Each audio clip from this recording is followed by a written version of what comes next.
Good evening. I'd like to welcome all of you to tonight's event entitled, Is Christianity Irrational? A dialogue between an atheist and a Christian. I'm Nadia, an executive member on the University of Toronto Secular Alliance. Our club strives to create a space for skeptics, atheists, and agnostics to discuss political, social, and religious issues. Today, we're here to discuss the topic of Christianity and rationality.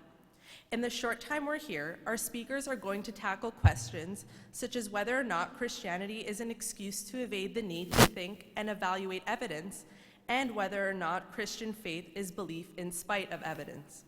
Our speakers will also be examining how we deem something to be rational. Before we begin, I would like to introduce our two speakers this evening. First, Dr. Ronald de Sousa, an atheist, is Emeritus Professor of Philosophy at the University of Toronto and a Fellow of the Royal Society of Canada. He received his BA from the University of Oxford and his PhD from Princeton University. Dr. Andy Bannister, a Christian, is a popular author, speaker, and broadcaster. He speaks and teaches regularly throughout Canada, the US, Europe, and the wider world, addressing audiences of all faiths and none on issues of philosophy, belief, and skepticism. Andy holds a doctorate in Islamic studies from Brunel University, London, is a guest lecturer at Wycliffe Hall, University of Oxford, is the director of the Solas Centre for Public Christianity and Adjunct Research Fellow at the Centre for the Study of Islam and Other Faiths at Melbourne School of Theology. Recently, Dr. Andy Bannister released the book, The Atheist Who Didn't Exist, or The Dreadful Consequences of Bad Arguments. Andy is also the author of an oral formulaic study of the Quran. For tonight, our moderator is Nick Hill, who has been a campus staff member with Power to Change at the University of Toronto for the last 7 years. He loves to spend time with students of different worldviews to learn, to discuss, and to talk about the big questions of life. Nick organizes many large and small events at U of T for the purpose of clearing away misunderstandings and roadblocks that keep students and professors from engaging with Jesus Christ.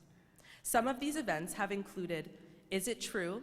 Getting to the heart of the world's religions, Why? Exploring life's key questions, Bad Arguments Against True Religion, God and Reason, a Christian Perspective, and Has Science Made God Irrelevant?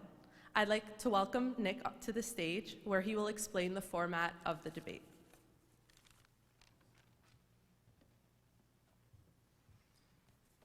Thanks so much for coming. Just lay out the format for tonight. For the first 20 minutes each, Andy and Dr. Sousa will lay out their positions, and then we will follow that with 10 minutes each of reply to one another's comments. And then there'll be a time of informal discussion where I will moderate just a back and forth for 20 minutes, and then they will have 5 minutes each to close the night, and then we will open it up to you for questions that they can answer. So what we'll be doing, if you want to text in your questions, so maybe you can write this down now, if you've got a pen or pencil. So at any point in the night, you can just text in your questions, and I'll be receiving them, and then we will bring that out during the Q&A time. So 416-886-3443. That's 416-886-3443. And if you forgot, look at your neighbor's piece of paper. And so yeah, at any point in the night, you can text in your questions. And to start, I'd love to welcome Dr. de Sousa to give his opening address.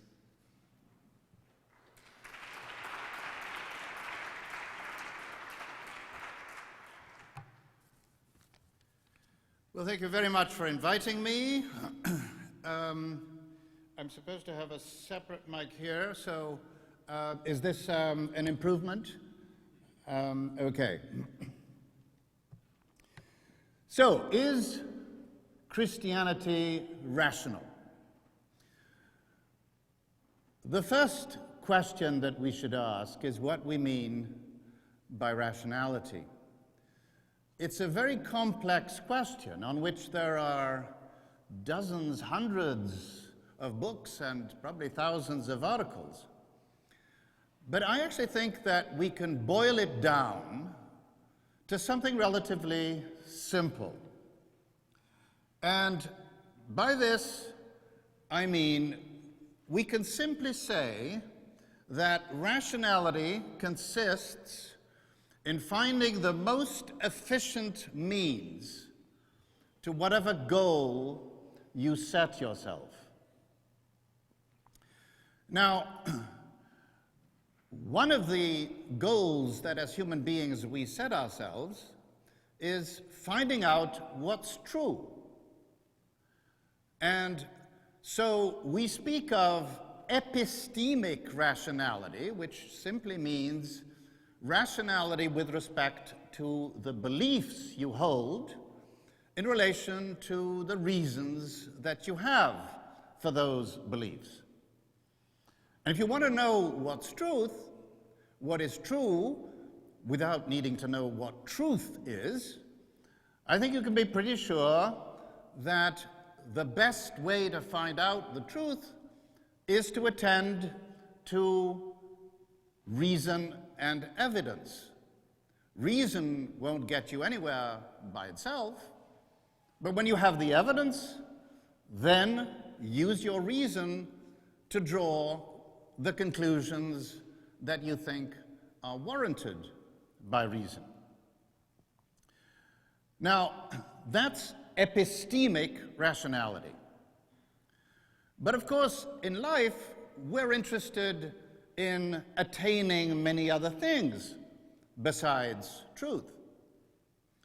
We have particular goals that we pursue, and rationality in the practical sense simply means using the means most likely to lead to the achievement of those goals. Now, one thing that is very important to remember about rationality, and that is that rationality never guarantees success. The most irrational person might attain their goal, and the most rational person might fail to attain their goals. In particular, epistemic rationality doesn't necessarily lead to truth, and practical rationality doesn't necessarily lead to success, which we can interpret narrowly or broadly. By this I mean that we can think of some particular goal we have in mind, like getting to this debate on time, in which case we might decide on what is the best means of transportation most likely to get us here on time. The answer is nearly always your bicycle. And you might, on the other hand, say, yes, but I'm talking about a grander goal. I'm talking about the goal of living a good life. So when you're talking about the goal of living a good life, then you might think that epistemic rationality is just another means to achieving your goal. So that, of course, you need to find out what the truth is, say, about where the location of the debate is, in order to have a chance to get there and be able to witness it. So the simple fact about truth is that it is indeed a means to success, because if you don't know where you're going, you don't know where you want to go, you don't know how to get there, then you will not succeed in getting there. And that goes for large goals as well as small ones. So if epistemic rationality is, if you like, just a special branch of practical rationality, that means that perhaps we should ignore the possibility that sometimes our beliefs are not true because there's something more important at stake, which is the success of our life as a whole. Now, the idea that epistemic rationality is just a means to achieving practical rationality, you might sometimes call this pragmatism, and there are various philosophical views that correspond to it. But most famously, there is an argument that it was devised by the French mathematician and writer and mystic and Christian Blaise Pascal. This is known as Pascal's wager. The point of Pascal's wager was this, and you will observe that it has a very modern ring, because it's just the kind of argument that a modern economist might devise. Pascal said, look, you have two options: believe or disbelieve in the Christian religion. Now, what are the possible consequences of this? Well, it depends whether God exists or not. Let's suppose that the probability that God exists is minuscule. It's so implausible, Pascal thought, that you might think that's just 1,000,000 to 1 against the possibility that God really exists. Still, you're better off betting on God's existence and believing than you are disbelieving. Why? Because of what's at stake. If you're a Christian, or at least one of the many kinds of Christians that there are,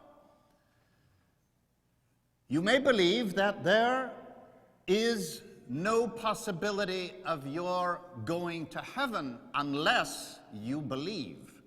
Heaven is infinite bliss for an infinite amount of time. If you disbelieve in God, then you will go to hell and suffer for an infinite number of years, forever. So, what is this balanced against? It may be balanced against the very high probability that God doesn't exist, but what you have to gain then is only a few pleasures, temporary, short-lived, which, if you don't give them up, may threaten your eternal life. But if you do give them up, you lose only these very finite pleasures. So even if you multiply them by very high probability, that's less to gain and more to lose in the case where God doesn't exist, and not much to lose in the case where God does exist, where, if you believe, you will get bliss forever. That's Pascal's wager. Very clever argument. But there are a number of problems with this argument. One is that, by and large, we don't believe intentionally. If I say to you, okay, try this, or as Lewis Carroll advised, try believing 6 impossible things every morning before breakfast. Very good exercise. The point is, you can't. You don't believe on purpose. So that's one problem with this idea, that you have the option of choosing to believe or choosing not to. The second problem is that if your reason for believing in God is that you have wagered, as Pascal advises you to wager, God might think that this isn't really the motivation that it had in mind. So you might, after all, not manage to gain eternal life by believing on those grounds. The third problem is that there are many religions and many sects, even of Christianity. And if they all promise you hell if you don't believe, and heaven if you do, well, you're kind of bound or likely to lose whatever you decide. Because if you believe in one kind of God, then you're disbelieving in another, and if you lose that one, then you'll have eternal hell, regardless of your original bet. So that still doesn't tell you what you should believe, even on the practical rationality side. Now, I don't think any of these are the worst problem about Pascal's bet. The worst problem about Pascal's bet is that by its very nature, belief aims at truth. So success for a belief is attaining the truth. And if you really think that the probability of God's existence is very low, then believing that God does exist is believing something that is extremely improbable to be true. And that the idea that you should believe in God because it makes you feel better, or because it's a good bet on eternal life, is just a mistake about the very nature of belief. So, yeah, you might say, but yeah, that's just ordinary belief, but we Christians, we don't just have beliefs, we have faith. And what is faith? Well, faith, I think it was Mark Twain who defined faith as believing what you know ain't true. And if you think that's just a joke, think about the fact that faith is supposed to be, in Christianity, a cardinal virtue. That is to say, it is one of the things that you actually have to do or to have in order to be saved. And the whole point of faith is that you stick to it even against reason and evidence. So that faith, by definition, is contrary to epistemic reason. That is to say, contrary to the kind of rationality that guides or should guide our beliefs. So, if you don't have faith, then what do you have? Well, maybe you have the typically scientific attitude. And the typically scientific attitude is grounded in the idea that you always might be wrong. So, if you're a Christian, of course you may personally admit that you might be wrong, but it seems to me that you are duty-bound to believe that if you're going to be right, it's got to be grounded in certain texts, in the Bible, in a certain very specific part of the Bible. Now, this is committing me to a certain view about Christianity. And I'm not an expert on what Christianity is, and so I should just come clean about what I think Christianity is about. So as I understand it, here is the story that as a Christian, you have to believe. First of all, at the beginning of time, or at least at the beginning of the human race, God entrapped two innocent people, Adam and Eve, who, in the pre-lapsarian condition in which they found themselves, did not understand the difference between right and wrong. He entraps them into disobeying him and then punishes them. Now, you'd have thought that the reason that they disobeyed would be a pretty good one, namely that they wanted to drink, or rather to eat of the fruit that would bring them knowledge of right and wrong. Indeed, I would have thought that was a presupposition of the very idea that they should do something wrong. But that wasn't part of the plan. What was part of the plan, since after all we're dealing with an omnipotent and omniscient God, is that right from the start they should act wrongly and be punished for it, despite the fact that they had no way of knowing that this was wrong. That's phase one. Chapter 2.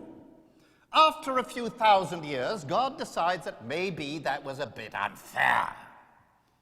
So, being omnipotent, what he could do is to simply say, okay, no problem, you didn't really sin, I get it, forget it. No. Instead, he thought, this is a better idea. I will make myself into a human, and I will arrange to be tortured to death. That should be good. And that's what God does. He arranges to be tortured to death. What good does that do? Well, that's going to redeem all those people who never committed that particular sin in the first place, but somehow are still being punished for it. And it's going to make it all right. How? Well, not by suppressing the suffering that they and their ancestors and descendants are condemned to, because on the contrary, suffering now is supposed to be a good thing. To quote the Pope, Jean Paul II, we continue to suffer and we should rejoice in our suffering because of all those whom it can help, just as it helped the Apostle Paul to understand the salvific meaning of suffering.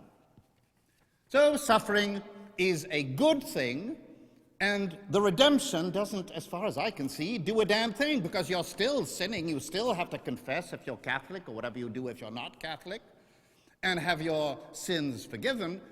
So it looks like the whole thing was a bit of a waste of time. Now, this is, I have to say, a set of beliefs that I cannot conceive of anyone thinking is rational from the epistemic point of view. So even if you're not engaged in taking Pascal's bet, you might, like Karen Armstrong and Kwame Appiah, you might claim that the whole point of religion is not what you believe. It's just how you act. But as far as how we act is concerned, atheists and religious people seem to be equally capable of doing good and doing ill. A point which I noticed was indeed noted in my opponent's book, which I recommend you buy. I recommend you buy my books too, but they're not over there. You'll have to go to Amazon to buy Love.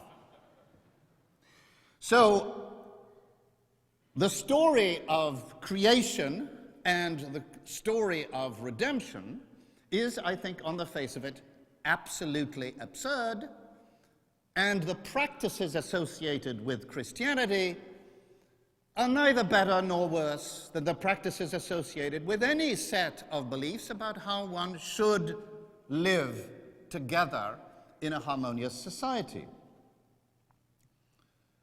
Moreover, the story that I've just told has a number of very weird corollaries. One is that the creator of the universe cares passionately about, for example, whether you touch your genitals or not. The hatred of sex has been common ground in nearly all religions, though perhaps not all, and certainly in Christianity. The hatred of the very thing that God gave you as a gift, your capacity for pleasure. That's weird, and certainly not rational. Furthermore, God requires you to be grateful, and many Christians have expressed this gratitude when, for example, they have survived some sort of disaster. I remember a few years ago a survivor of a plane crash that had killed half the people on the plane and saved a few others, was interviewed by the CBC. They took one of the survivors rather than the others for practical reasons that you can imagine. And he said fervently, "Now I know that God exists." God exists because he saved you. What about the other fuckers? Why should you ever be grateful to God for anything when you realize all the other awful things that God, if he saved you, has done to kill, torture, and maim so many other people who didn't get out of the way of the tsunami fast enough? I can understand, indeed, I advocate being grateful to the God of chance, sheer luck, because at least one doesn't have to explain why God should have picked you and not these other people who didn't survive the crash or didn't escape the tsunami. If I thank the gods of chance, it means I know that it was completely without intention or purpose, it just happened. So, the moral of all this is that if you believe that reason is indeed given to you by God, then you should regard your belief as fundamentally irrational, both epistemically and practically. Thank you.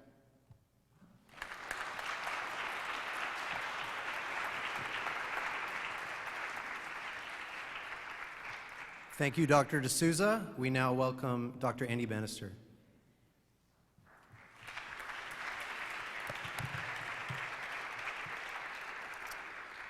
Well, good evening. It's wonderful to be with you at Knox Presbyterian Church this evening, and also really good to be back in Toronto. I actually lived in Toronto from 2010 to 2016. My family and I moved back to the UK, back to the motherland in the summer, but it's wonderful to be back here in the land of hockey and Boston cream donuts and all kinds of wonderful things. It's also great to have Professor de Sousa taking part in tonight's dialogue. Thank you for being part of this, and I also want to thank to all of you who helped organize it, both the Christian groups and the Secular Alliance. So I'm wonderful to see all of you out this evening. Thank you for giving up your Monday evening.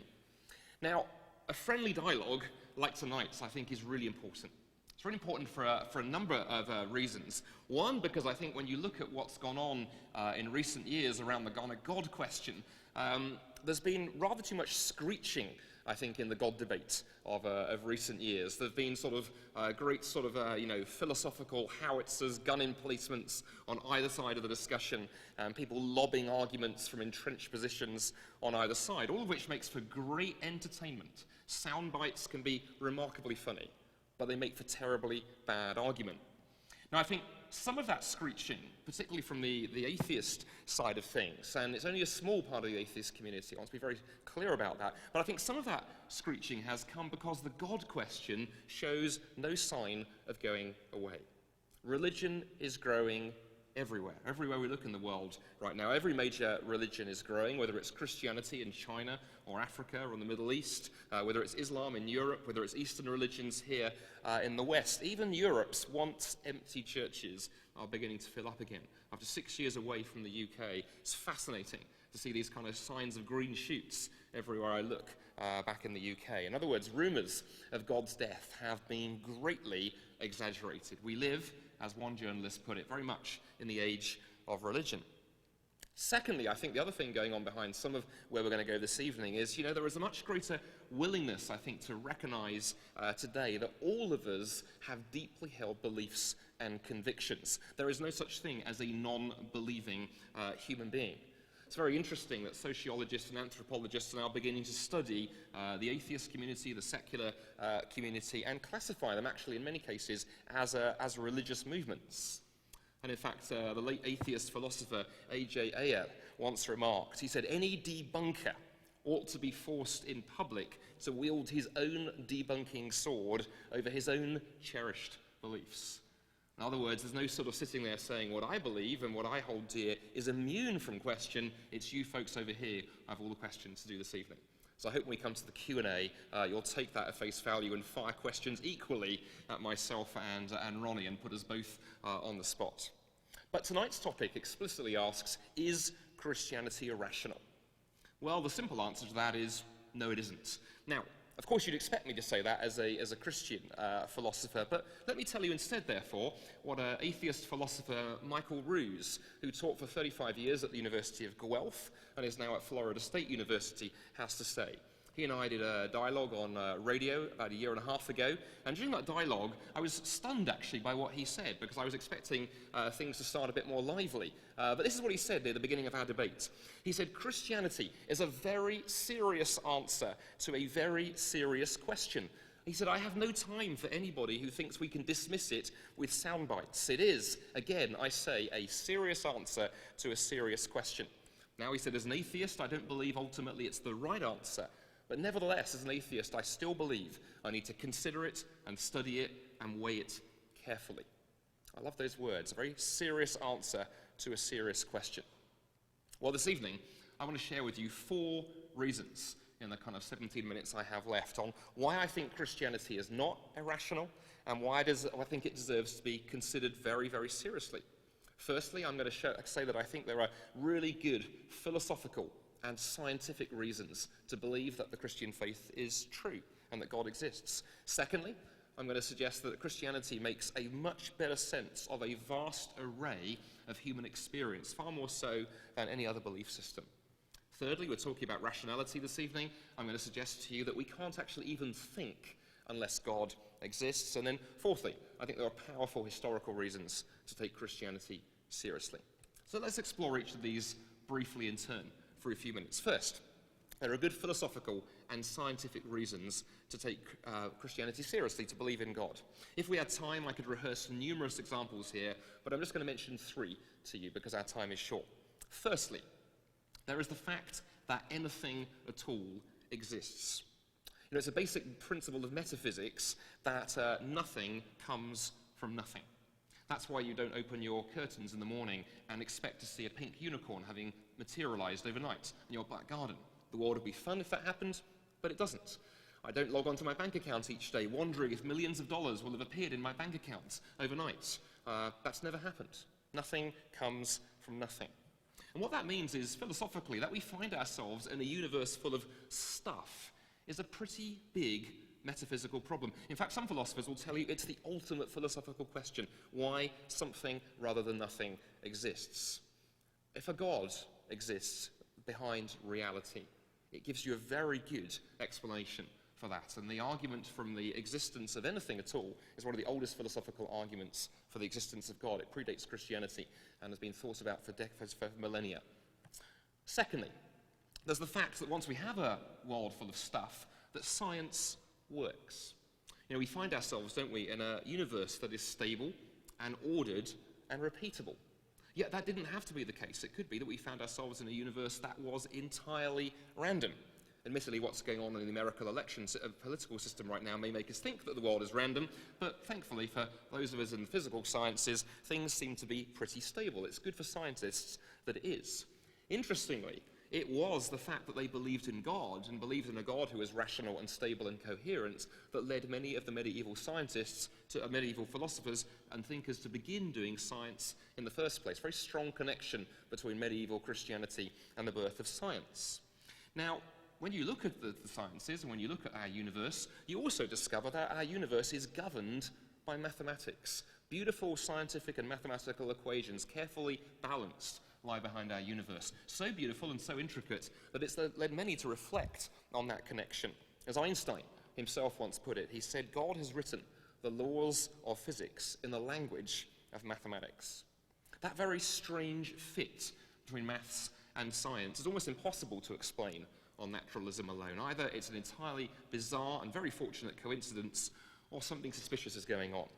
And as Paul Davies, a physicist at Arizona State University, and no Christian, just a physicist, no beliefs at all as far as I know of Paul's personal beliefs, Paul wrote this in a recent book. He said, "This is one of the deepest mysteries of science. Why is nature shadowed by mathematical reality? Why does theoretical physics work?" And then thirdly, one other argument, I think, that points in the God direction, we might talk for a few moments about the reality of morals, that moral realism. You see, however much some of us may wish to dance around it, it does seem to be the case that there are real moral values, norms, and duties. If I hypnotized all of you in this room this evening to believe that rape was okay, rape would still be wrong. And however much you try and appeal to society or biology, that doesn't really get you off the hook here. All societies have believed at some point that slavery was okay. But I think most of us in this room would say it was never okay. Or when it comes to biology, morality seems to be much deeper than talking about mere utility. In fact, in an interview that Professor de Sousa did a few years ago for Praxis magazine, he said, some emotions might be irredeemably nasty. We need only suppose that their personal and social drawbacks are outweighed by objective biological ends with which they are associated. And I think he's wrestling here with a problem that it seems to be the case that if you try and ground your ethics purely in biology, then maybe we could find good biological grounds for a whole host of horrific actions. Maybe eugenics is okay if we can show that allowing stupid people to breed is a bad idea. But most of us would say that's abhorrent. You see, time and time again, we seem to butt up against the fact that there are real goods, real evils, and a moral reality out there we can't escape from. And if that's true, it would seem to point inescapably beyond naturalism.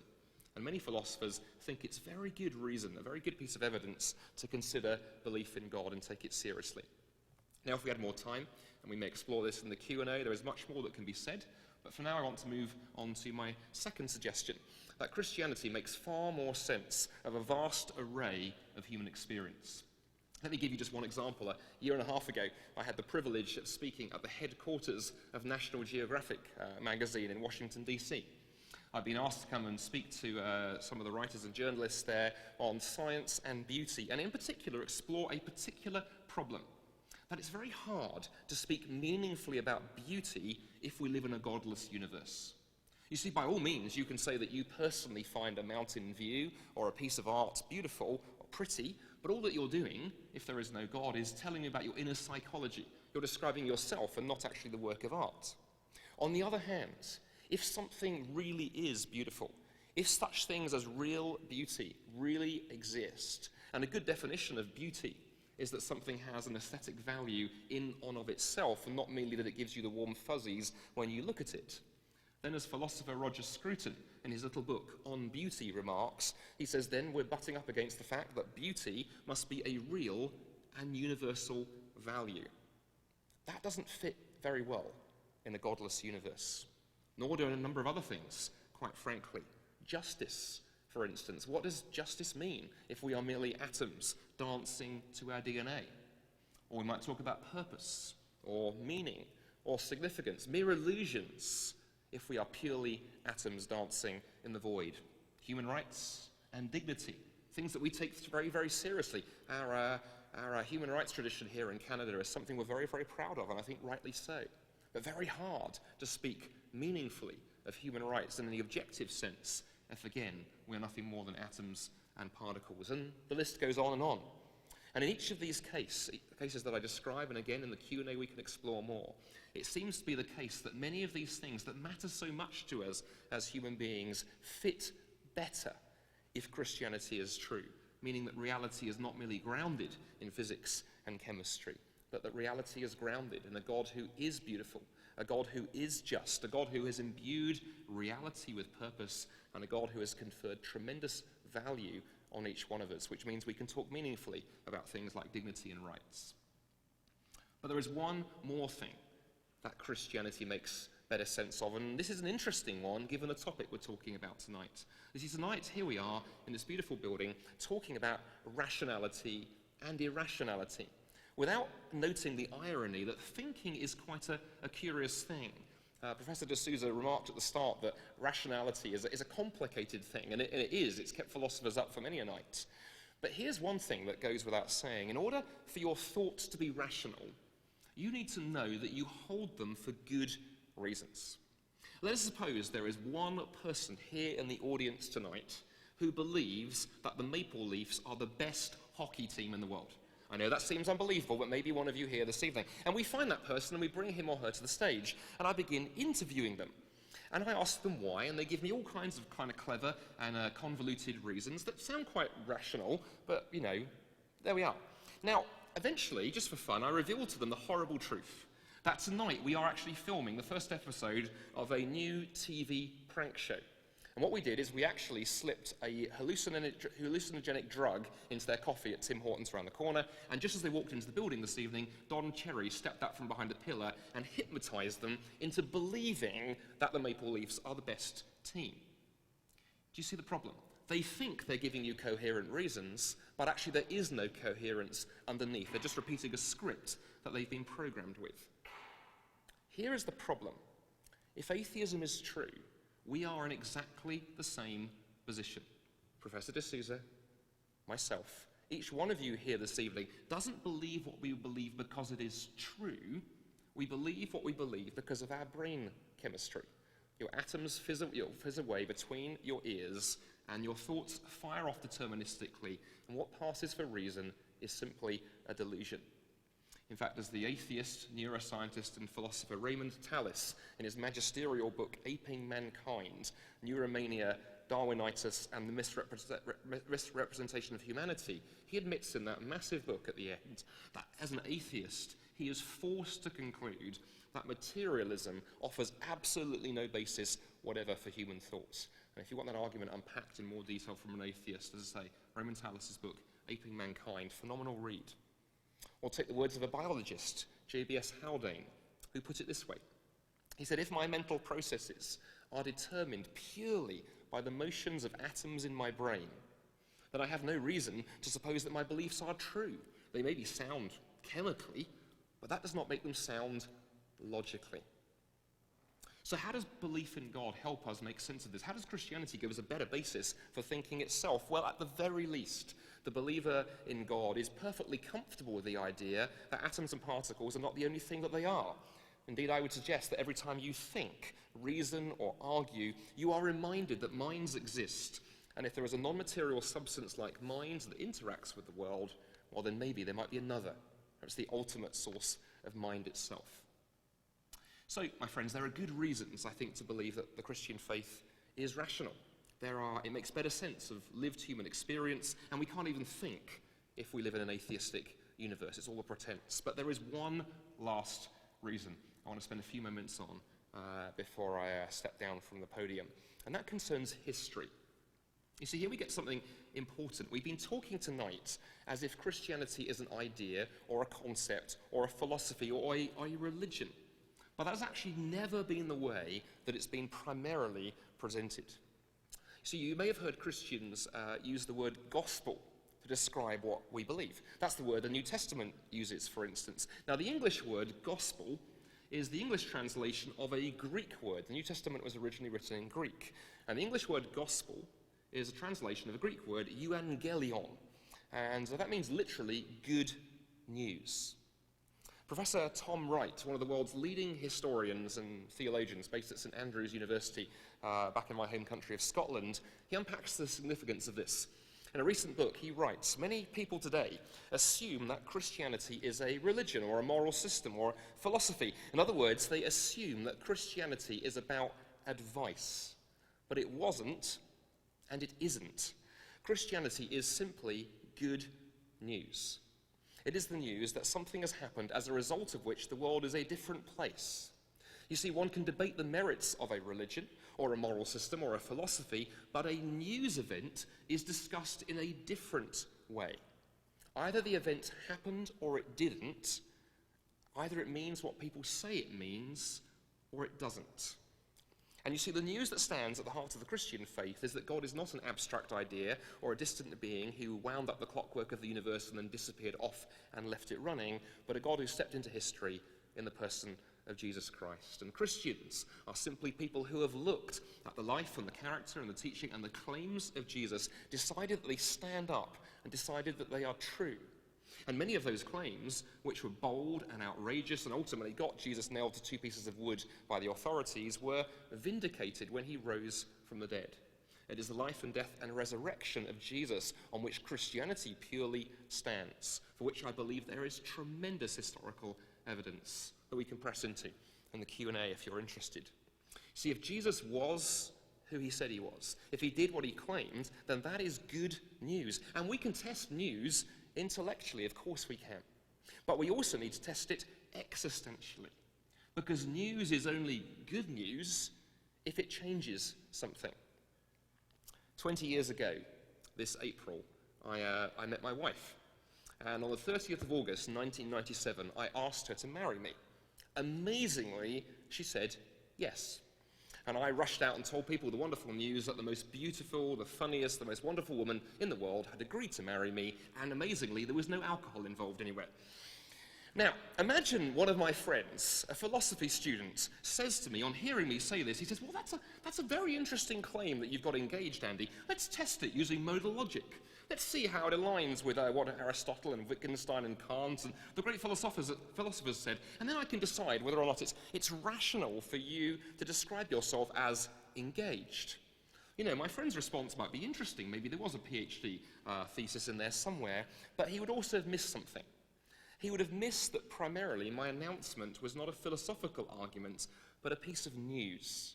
And if it's news, only two things matter. One, is it true? And did it happen? And if so, is my interpretation of it true? Does it mean what I think it does? My world changed with that news event 20 years ago. But the news at the heart of the Christian faith is even more world-changing. Philosophical arguments are not unimportant. I love philosophy. We had a fascinating dinner this evening talking about philosophy. But philosophical arguments can also be used as decoys and distractions. See, if Jesus is who he claimed to be, then Christianity doesn't merely make sense. It is sense. The true story of reality, of who God is and who we are. And who wouldn't want to be part of that? Thank you for listening.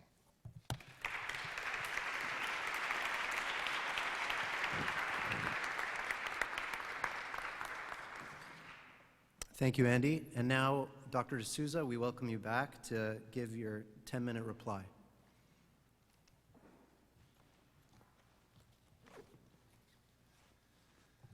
Thank you. That was very charming and almost convincing.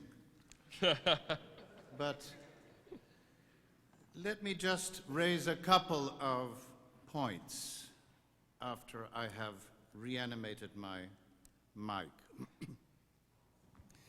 To begin with, I've never understood the first argument that you adduced, which is sometimes called the first cause argument, because it seems to me to be a peculiar argument in which the conclusion simply consists in the denial of the first premise. You begin with the premise that from nothing it is impossible for something to arise. And you conclude that everything arose from something, namely God, which did not itself have a cause, because God is self-caused. But if God is self-caused, if there's something which we can accept as having been the first thing that existed, namely God, I don't understand why we can't, since after all, that's just made up, why we can't simply accept that, yes, we do not know how the world started, but to call it God is no advance over that simple admission of ignorance. Secondly, I think your argument about mathematics, to me, is the most interesting and persuasive. Because I think it really is a fascinating and deep mystery. How is it that mathematics somehow works in the world when it is not something that talks about entities that exist in the world? This was a problem that was first introduced into philosophy by Plato. And I think it's fair to say that many mathematicians nowadays are, in fact, Platonists. They believe that the entities described by mathematics somehow exist in a world that is separate from our own, and that mathematics is about those things, and yet that the mysterious correspondence is manifested by science between those mathematical entities and the things that interpret them in the world. And this is, of course, closely related to Andy's other argument, which is that the order of the universe appears to require some special explanation. So I think that these are very interesting arguments, but it seems to me that they are totally inconclusive. Because most importantly, they tell us nothing else about this God, except that somehow God created mathematical entities and made the world to fit them. But of course, that doesn't add anything to the mystery. It doesn't solve the mystery, except in the sense that, of course, God can solve any mystery. If we were to witness something extraordinary that no one could explain, that would be a problem for science. But it wouldn't be a problem for Christianity, because you could just say, oh, that was God. There is something fundamentally vacuous about the invocation of God in order to solve any problem that we can't solve in some other way. And of course, this is one of the things that has led to the peculiar spectacle of many intelligent designers invoking something like what is sometimes called the God of the gaps. Oh yes, we've seen how this can be accounted for by natural laws, by natural selection in particular, but this particular transition, we don't know how that happened. That must be where God intervened. God doesn't have to intervene at every stage, because God set the machine going. And by the way, if God just set the machine going, why on earth do you think that he should care about any one of you, or about me, or anyone? He set the machine going, and now he's on to different projects. But no, he intervenes just where we don't have the answer. Oops, we get the answer? Oh, in that case, well, he doesn't intervene there, but we'll find some other place where God is needed to intervene. That is totally vacuous. Now, actually, I think that a great deal can be explained of this correspondence, or at least there are plausible hypotheses. One hypothesis that I favor is that if you start looking for order, whatever the chaos in which you look for it, you will find some order.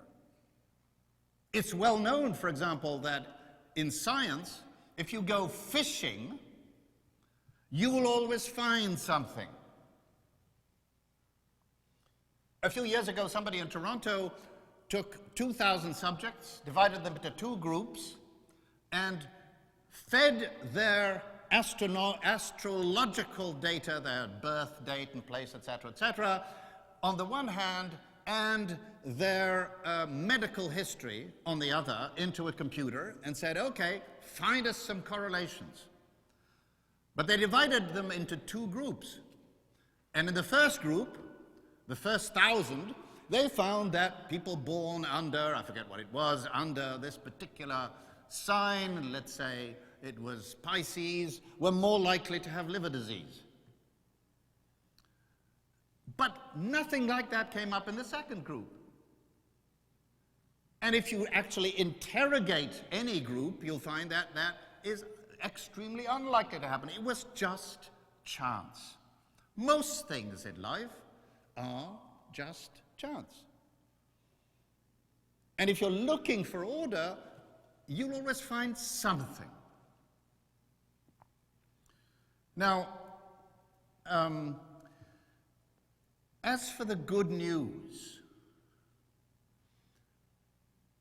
I think that is an aesthetic issue, and indeed the invocation of beauty is of a kind with this idea that Christianity is good news, it seems to me the fact that we find certain things beautiful is easily explained in terms of natural selection. Though I'm not saying that there is a full explanation that has been elaborated, but I'm saying it's exactly what you'd expect if you just think about other species in which, for example, certain insects or certain birds are attracted by certain colors.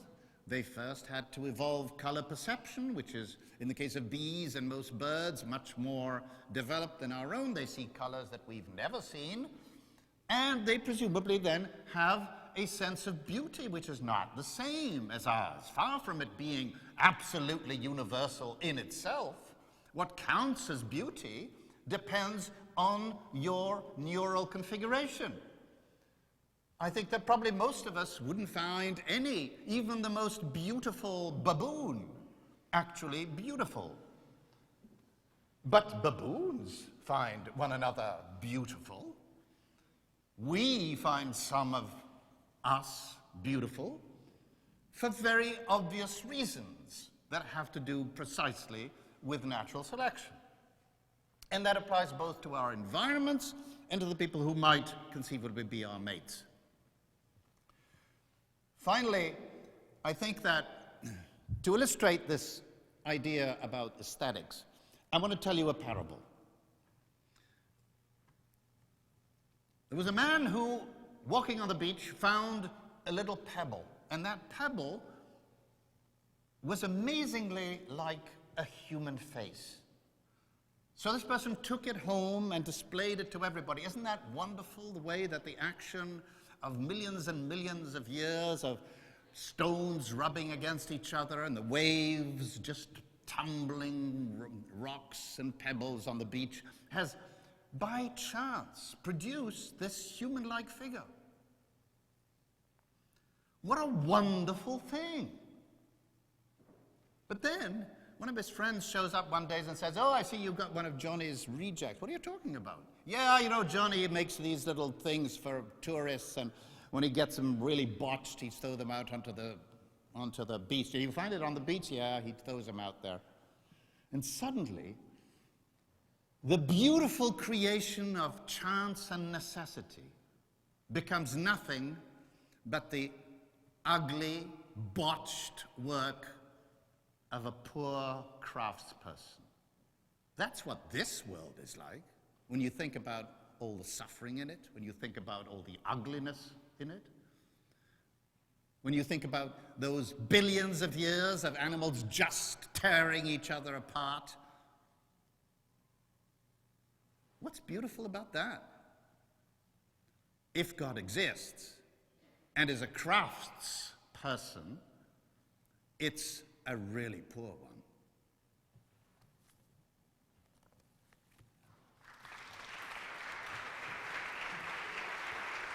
Do we now supposed to sit up? Yeah, you can sit there. Thank you, Dr. de Sousa. Now we will have Dr. Andy Bannister give his response for 10 minutes. Wonderful. Thanks, Nick. Thanks, Professor de Sousa.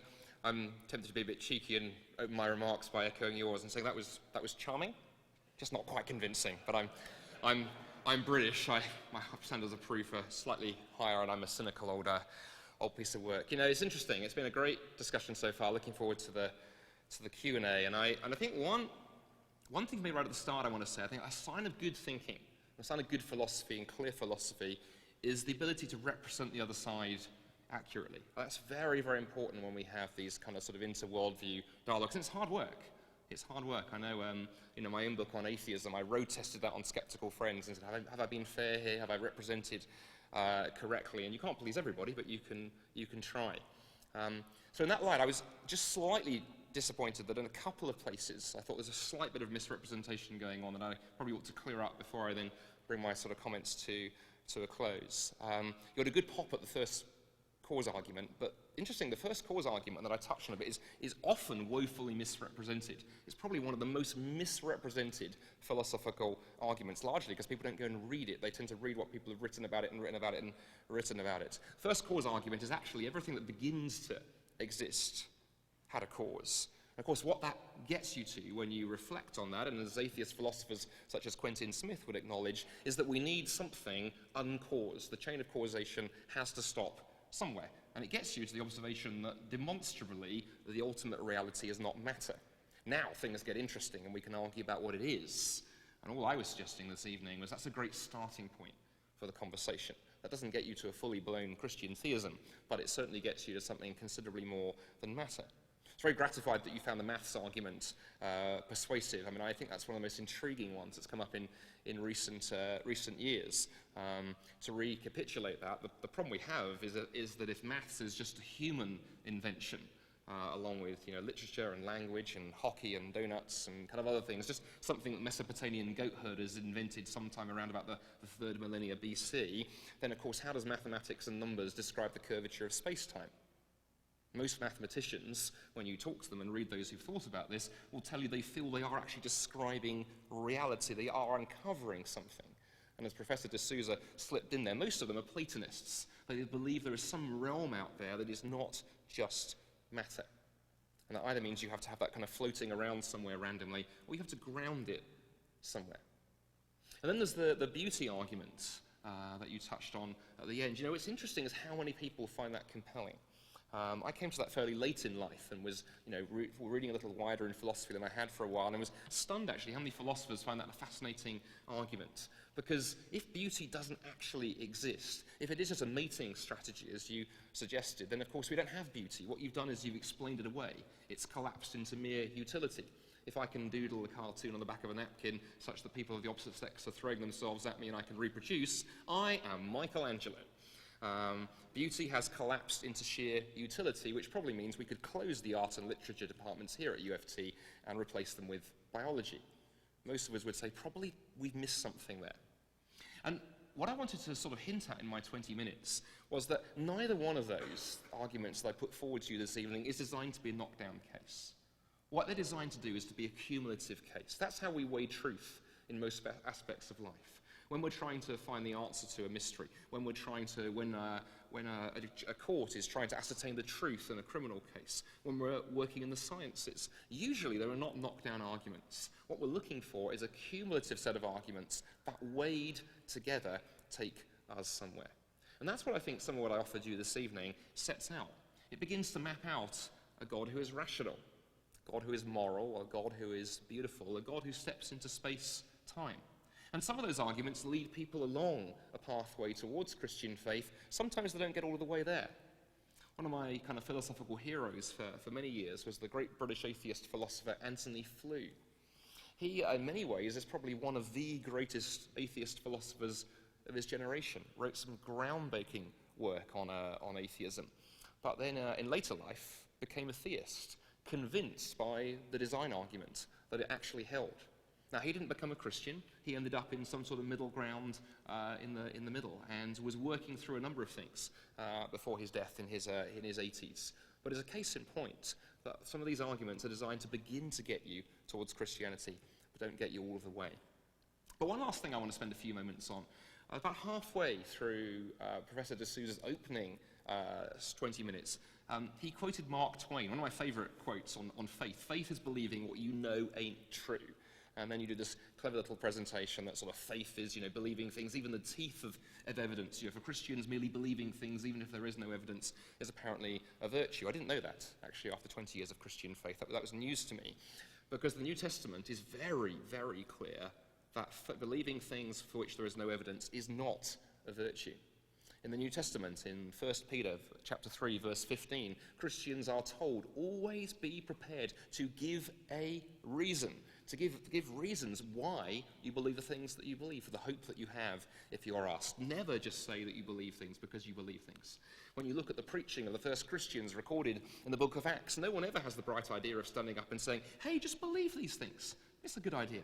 Rather, reasons are given, primarily historical ones. When Peter preaches in Jerusalem in Acts chapter 2, what does he do? He points to the empty tomb, to the resurrection appearances, things that took place right in the public square that people could go and verify with their own eyes. And in fact, interestingly, the word faith in the Bible is actually the word pistis, which means trust, rather. It means trust. And that idea exists in English as well. The English word faith is a translation of the Latin word fides. And that gets us on to something important, because we can talk about ideas very, very easily, and they can remain in the abstract. Where things become interesting is at what point you are willing to put your trust in and exercise faith in those things that you believe. You know, it's all very well me saying when I fly home from Montreal to London Heathrow on Friday that, you know, I believe in modern aircraft engineering. I believe that Air Canada is a safe airline. I believe that, you know, I can trust the pilot, that they're not drunk. This isn't WestJet, for goodness sake. And the list goes on and on. But until I actually step onto that plane and put my bottom in the seat and put the seatbelt on, then it is mere sophistry.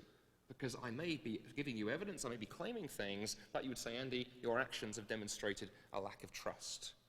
And Christian faith is trust on the basis of evidence, not in the spite of evidence.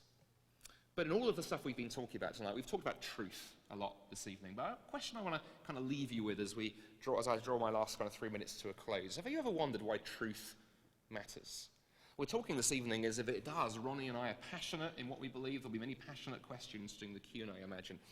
Why does truth matter? If we are just very cleverly evolved primates, primarily designed with reproducing our selfish genes and passing those on to the next generation, what does it matter what we believe about literature and art and physics and, you know, morality and all of this kind of stuff, as long as we reproduce and our genes carry on? What difference does it make? Well, the answer is truth is what founds the universities. Universities are here to uncover truth. We care passionately about these things. Truth matters, many of us feel. Truth-seeking is a virtue. Science is based on that uncovering truth is a good thing. It's ironic that I think that's a Christian virtue, because Christianity tells us that God is the source of all truth. I am the way, the truth, and the life, said Jesus Christ, and invited people to come to him and discover the reality of that truth. Christianity gives you a basis for pursuing truth in art, politics, and mathematics, in the sciences, one that I don't think exists in a purely naturalistic universe. But finally, the thing I want to leave you with is this thought.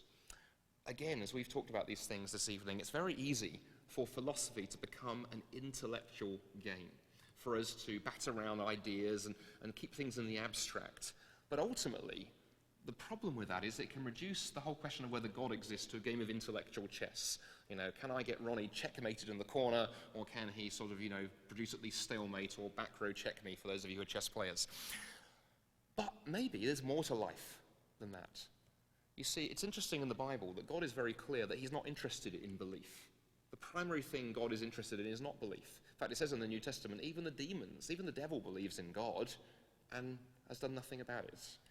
The question for each one of us this evening is not merely are these things true, but if we suspect they are, what are we going to do?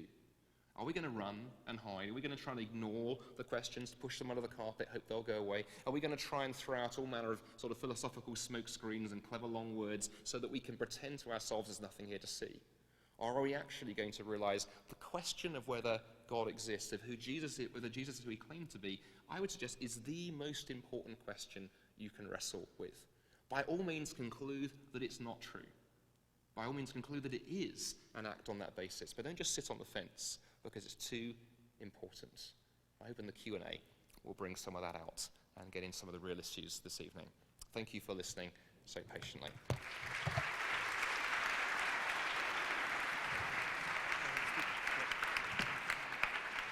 So at this time, we're going to open it up for some informal discussion between Andy and Dr. de Sousa, and I'll be moderating that. And then we'll enter into a time of Q&A, and we might mix the two, so we'll see how we go.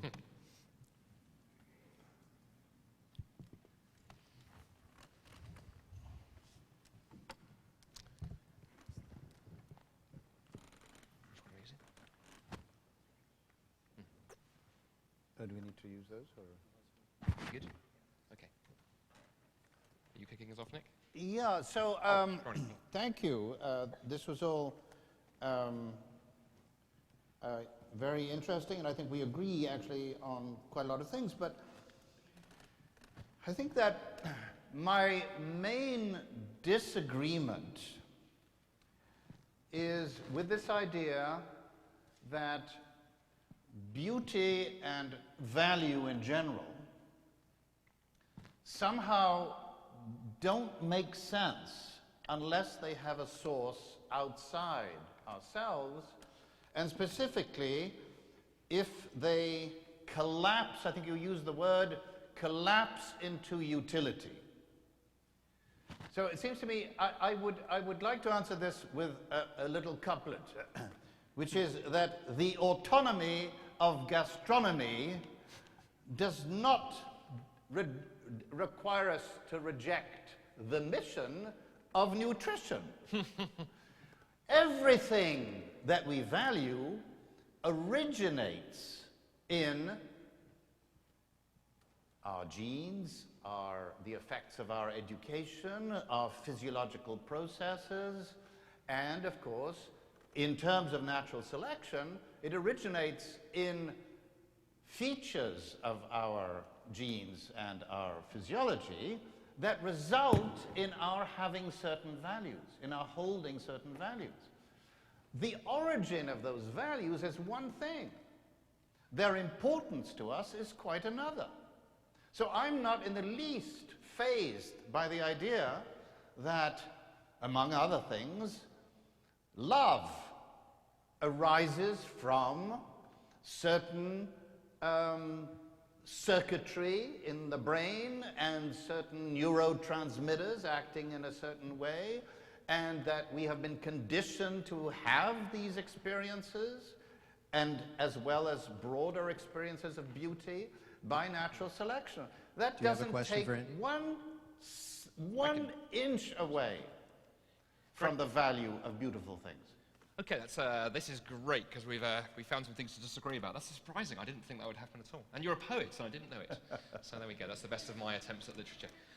I'd say a couple of things there. I mean, I think what's really interesting, I think the question of value really matters. It matters for a whole number of reasons. Because if we can't find a grounding for human value, all manner of things go flying out the window, among them human rights. Because human rights, which is so important to us, is predicated on the idea that the person sitting next to you has value and dignity, such that if you hurt them or offend them or so forth, you have actually done something wrong. If we don't hold to that, then we are in trouble. And if the person sitting next to you doesn't value you and think you have dignity, move. That's my advice to you. Now, here's the problem that I think we run into and where we disagree. First thing I'd want to say is that actually true? Does value actually exist? Or is it just that our genes have tricked us into that belief?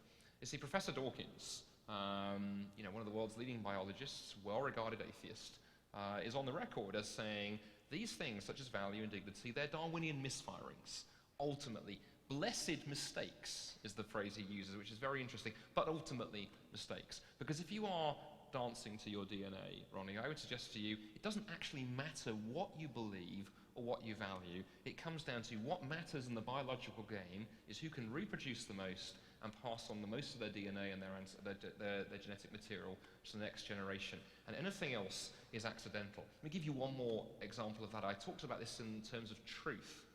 One of the sort of leading atheist neuroscientists working today is Patricia Churchland. Okay, so Churchland is on record as saying, in a pithy little quote, she says, truth, whatever that is, doesn't really matter. Really, the organisms are concerned with the 4 Fs: fleeing, fighting, feeding, and reproducing. Whatever truth is, that takes the hindmost. And she's getting at the point in the article in which she wrote that quotation, that ultimately, if biology is destiny, that's all that there is. Now, she is very, I'd say comfortable, maybe that's too strong a word. She's very, I think, trying to come to terms with the fact that in her worldview, that is all there is. I think you believe something else. I think you're passionate about truth, which intrigues me. Why does truth matter? To turn this into a question, why does anything matter? Because we care. So if somebody doesn't care about truth, truth doesn't matter? It doesn't matter to them. But does it matter? Would you try and convince them otherwise? Yes, I would. But that's because I care. And that is the only source of value is the fact that people care. And I think that, this is the really, it's the fundamental confusion is to think that just because, and I think that Patricia Churchward is quite right, and Dawkins is quite right, biologically speaking, our values and very much of the things that we care about are simply side effects of the need for us to have survived and reproduced in a certain type of environment. But the fact that something is a side effect doesn't have any bearing whatsoever on its value, because its value is all about all about the fact that we care about those things. I always give two examples. Our capacity to do higher mathematics and the female orgasm. Two things that I would never imagined going together, but I'm interested to see where they you're going with totally this. go together, because both of them are simply side effects of other things that are actually functional. You cannot imagine a situation, and of course you could well adopt this as part of your own argument about mathematics. You cannot imagine a situation in which our ancestors 100 million years ago would have more babies because they had a capacity to do the kind of higher mathematics which has only been invented in the past 200 years. So our capacity to do mathematics is just a side effect of the fact that we developed certain mental capacities which we used for totally different things.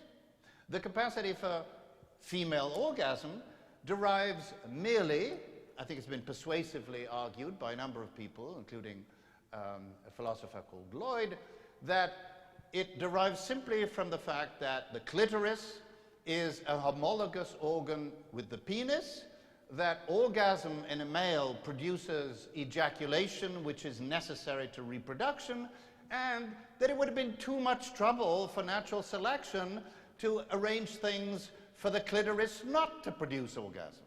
But that doesn't mean that mathematics is therefore worthless because it's rooted in our capacities to do other things.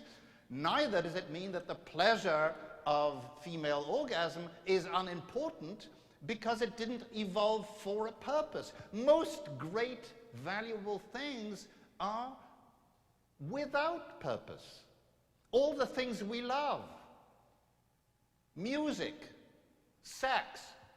Think about sex. Yeah, it has a purpose, reproduction. How many of you have ever actually had sex thinking, I want to reproduce?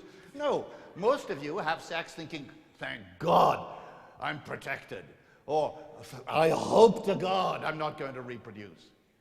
Our ends, our values are not those of biology. It's a gross confusion to think that just because a certain so-called end of biology explains things, Dr. de Sousa, do you that it have has a any question? bearing on what we value. Shall I Sure, yeah. respond? Andy, why don't you respond? Yeah, keep us going, Nick. This is great. I think this is fascinating. You're a very brave man on some of these topics. I hope you get out of here alive tonight. I can see some of the women going, did he really say that? I think that's interesting. Firstly, I'm gratified that you think we are not just biology. I think that the quote you put just there is an interesting one, that there is huge amounts of human significance that can't be reduced to biology. And I think this is where... And that's a biological fact. Interesting indeed. Thank you very much. I think we're using value in a sense that's very, very different, you see, because I think here's the interesting thing. If these things are just side effects, a number of things follow. One is they could have been set up entirely differently. They are purely accidental. We could imagine a world in which we didn't care about mathematics, in which the female orgasm doesn't exist, in which art is something that's entirely alien to us. Secondly, of course, we could imagine a world in which those things are edited out. We're entering a world where we can do all kinds of editing and monkeying around with the human DNA. Maybe we can produce human beings who don't have those experiences. Morally, of course, again, the good Dr. Dawkins is on record as saying, we could imagine a world which should evolve differently and rape would be okay, and that would be okay. And I think a lot of people went, Richard, really? Did you tweet that? And so I think there's something much more profound going on here. I want to talk about value for a moment. You see, value is a very interesting thing to talk about. Where does value come from? You see, I think inherently value doesn't come from within a system. Value comes from outside. In fact, economic theory is interesting to appeal to here. You know, economists will tell you that value is not inherent. Value is conferred by what somebody is prepared to pay. So if I take my iPad here, I paid a lot of money for my iPad, $600 or $700, because playing Candy Crush Saga in the washroom is important to me. I value that. You do it too, thank you. Now, if I was to take that iPad to a desert island with no cell phone reception, no power, and no Wi-Fi, what would somebody pay me for it? The answer is probably nothing, because its instrumental value would be very little. It might make a nice chopping board for coconuts or some such thing, but ultimately it's got no value. In other words, this piece of equipment doesn't have an inherent value. Value is conferred from outside. Now, when you bring that into thinking about human beings for a minute, now things get very, very interesting. Where does human value come from? Well, clearly it can't just be value, we have value because we say we do, because that's just at the same level. Clearly value can't be because you're useful to somebody, because that's an abhorrent thing to say. So someone who bears no value to me, or value to any of us, is just worthless. Clearly value can't come from our pure economic worth, because do we really want to say that people who earn less than Donald Trump are worth less? I don't think we want to say that, at least not on record. And the list goes on. Where human value is grounded is very, very difficult discussion to think about. But what someone is prepared to pay is interesting, because at the heart of the Christian faith is the idea and is the claim that actually God paid a very great deal for each one of us. He paid the life of Jesus Christ, his son, an infinite value, actually. You may be tempted to look at the person sitting next to you and think perhaps God overpaid, but that's a different discussion for another evening. But this question of where value comes from and whether we can actually ground it is hugely important, because this is not just some mere philosophical abstract. This has real impact in the real world, because we live in a world right now that is more divided than ever, in which people are very, very quick to divide people, to alienate people, to say people are beyond the pale. We watch the way that people shame on social media, watch the way that we're increasingly tribal, the rise of things like nationalism around the world. We need more than ever before some solid grounding, I think, for human value, dignity and worth and human rights that transcends merely, well, I quite like you, Ronnie, so I'm going to grant you value. I need something that tells me, even if I found you the most irritating person on the planet and you had no utility to me at all, you still have value, you still have dignity, and I will treat you as a human being bearing those things. And I think the Christian faith does that better than any worldview that I know. I don't need to be a Christian to agree with that. But I can only say that the very division in people's conceptions of value to which you've just appealed proves that it's useless to claim that value from the outside comes from the outside. Because if it did, why don't we all have the same value? Why aren't we obviously reconciled all the time? It shows what is obvious, which is that value can only have one source, which is human experience. So value derives from our capacity to experience pleasure and pain, including empathetic experience of other people's pleasures and pains, which makes us care about other people just as we care about our own pleasures and pains. I don't need any outside source of value to tell me that people are valuable. Although I might need an outside source to be told that certain people are valued, as you seem to be suggesting. But in general, the value of life, the value of experience, the value of the things, all the things we treasure, moral and aesthetic, comes from our capacity to experience caring. And if we didn't, that's right, we would not. And indeed, you talked about the possibility of an alternative world. I think it's actually quite unlikely that we could have a hyper-social organization in a species in which there was absolutely no capacity for caring about one another. I think that's very unlikely. And I would point out that actually rape, in a very literal sense, is perfectly common in a number of species where one of the sexes actually gets killed in the process of mating, or where the process of mating is initiated always by a male who then has to actually pierce the body of the female in order to mate, to the extent that the female has developed an artificial penis to pierce back. And clearly these are cases of inherent sexual conflict. If they were devised and designed by God, well, so much the less for the idea that God is a source of value. Why does God do that? So you're saying God does that? So If you there's no think human that God is a responsibility? creator that intervenes in the creation, then you have to say that God does that. So people don't have free choices or human Whether responsibility? people have few choices, that's a completely different issue. Animals don't have free choice. Let me respond to some of Certain what animals probably don't have free choices, right?